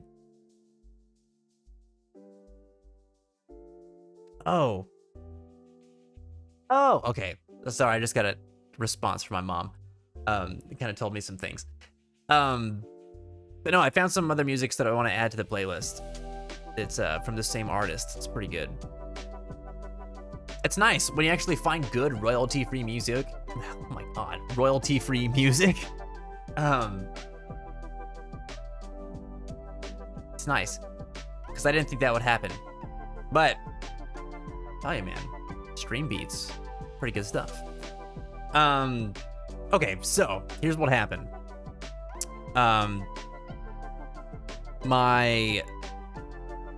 It's a friend of mine. Was playing like one of my games that I had downloaded, and she apparently had downloaded a bunch of games onto the console that I gave to my mom that she thought was pretty. So this is gonna link up in just a moment, okay? So my mom's like, she found games that she deemed pretty, and so she's been playing them off your account. And I was like, oh, okay. But this takes me back to 2 days ago when I got an email from Sony being like, thank you for your purchase of Genshin Impact. And I was like, I know I've thought about it, but I didn't re-download Genshin Impact. And now it makes sense. That's what's been happening. I didn't even realize. So, I guess that's gonna cut us out for the games right now. So, sorry for the abrupt change of pace, chat, but sometimes that's the way the cookie crumbles. That's okay. This would have been devastating had we still only been streaming once a week. But we are streaming 3 times a week now, everybody. Isn't that great? You don't have to wait a whole week. I'll be back on Thursday. We'll be playing some more video games. I know. We were making waves. We're making things happen in Nier today. We were about to get to the point where we were gonna start moving up in the story too. So I'm sure that Jin's very, very frustrated by this whole experience right now. She's been waiting for me to get through this game for like months. Still thinking about the pirate ship. or whatever the hell ship, like, washed up on shore in Seafront? That's what I want to know about. 3 times the stream, 3 times the fence. What? Yeah, it's gonna be awesome. I'm excited to be back. On that note too, I want to let you guys know that so my job has me doing a lot of traveling, and it's coming up. So it's not gonna impact stream this weekend, but I'm traveling out of town for a couple days, like on Sunday, and then I'll be back. I'll be back on Monday, but it's gonna be like in the evening, and then so that means that stream on Tuesday should still happen. I don't see anything getting in the way of it. I don't have any meetings or anything coming up on that day for that. And then next Thursday I should also be good to go. However, let's see, I'm looking at my calendar right now because I'm included on this handy dandy work calendar where everybody's events are attached to it, and it's kind of overwhelming. So I'm having to like sift through it. But there's gonna be, I think here it is, the 7th. So from the 7th through the 11th. Oh no, I should be fine on the 11th. I'll be a little bit late. The 11th is a Thursday. That's 2 Thursdays from now. Or 3 Thursdays from now, because technically this Thursday is the first Thursday. So Sunday the 7th through Wednesday the 10th, I'm gonna be away. I'll be out of town, so there won't be a stream on Tuesday the 9th. There will be a stream on Thursday the 11th. But this is 2 weeks out. Nothing you need to think about too much right now. I'll remind everybody next week, but just kind of putting that out there.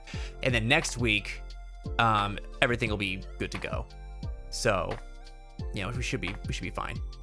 And unless we're going somewhere on Saturday. I can't remember if we made plans with our friends or not to go visit them on the weekend. But either way, we'll still get 2 streams in next week too. We've got the full 3 that are coming this week.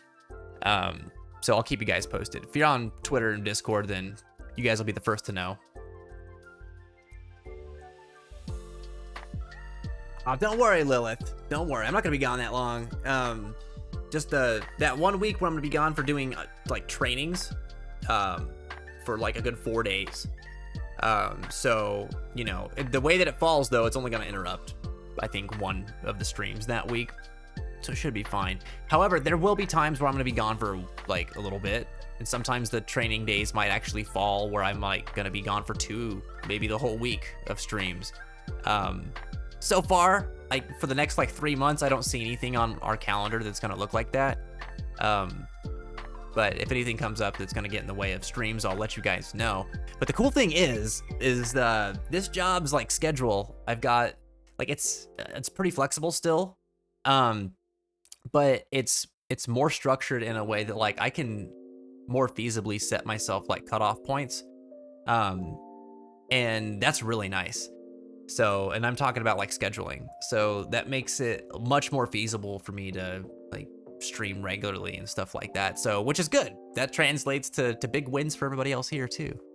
I'm gonna start setting some goals for us and things like that going forward too. I would really like to start growing the community again, and I feel like we haven't focused on growth for like at least two years now. I haven't really been focused on that just because so much has been happening that I've just been trying to like be here as much as I'd like to. But I see this turning around in a big way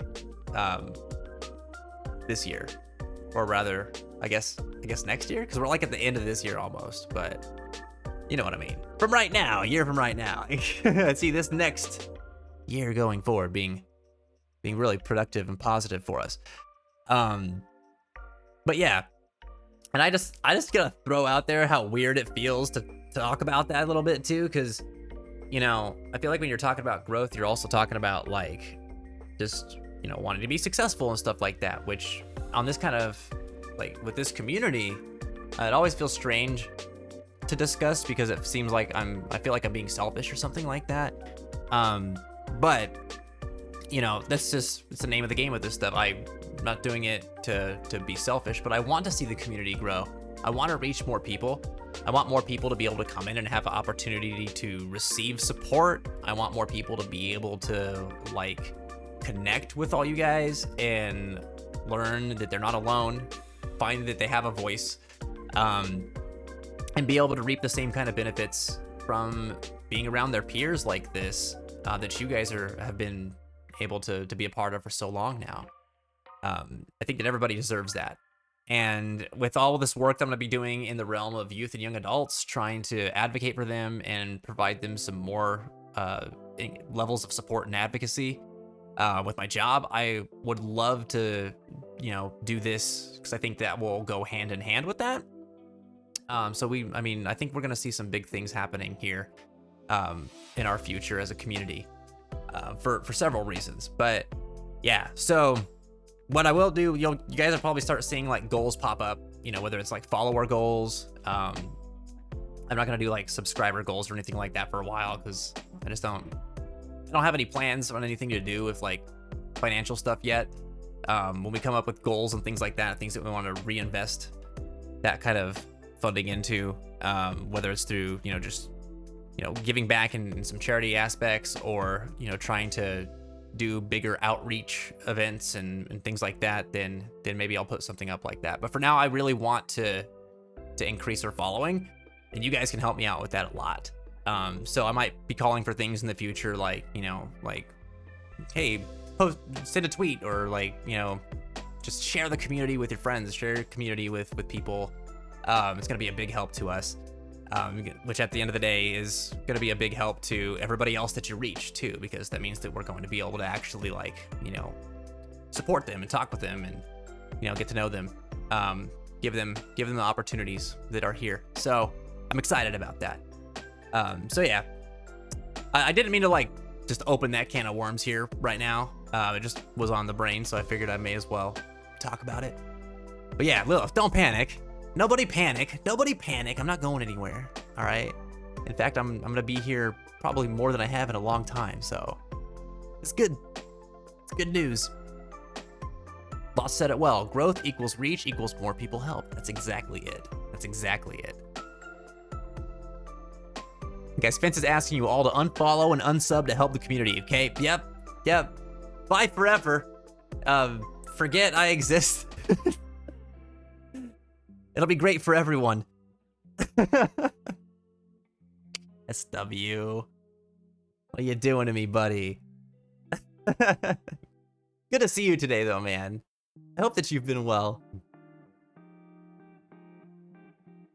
Lilith said, I would just like to say, I would be in a different place mentally if it wasn't for you epic people and awesome beans. Oh, yeah. Yeah, man, that's what I love to hear.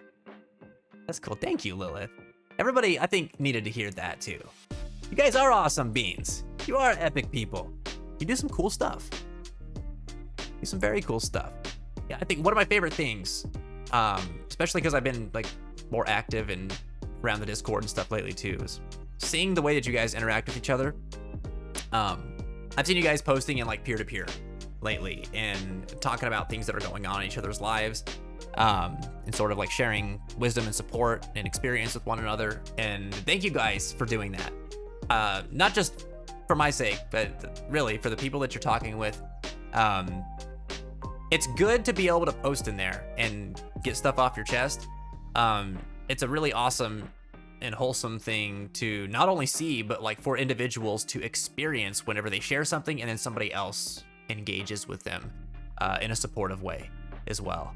I think it does a lot for people. You know, we've supported Lilith there, we've supported CJ there, Ash has come in with stuff that we've been able to talk with them about. You know, it's awesome. And I would like to encourage everybody that if you like supporting people and you like helping people out, keep an eye on that channel. You know, you never know when someone might be just kind of going through something. And it'll be awesome if you're the one that's there to, you know, kind of just give them a shoulder to cry on or just a helping hand in the moment, you know? It makes a big difference. You guys are great.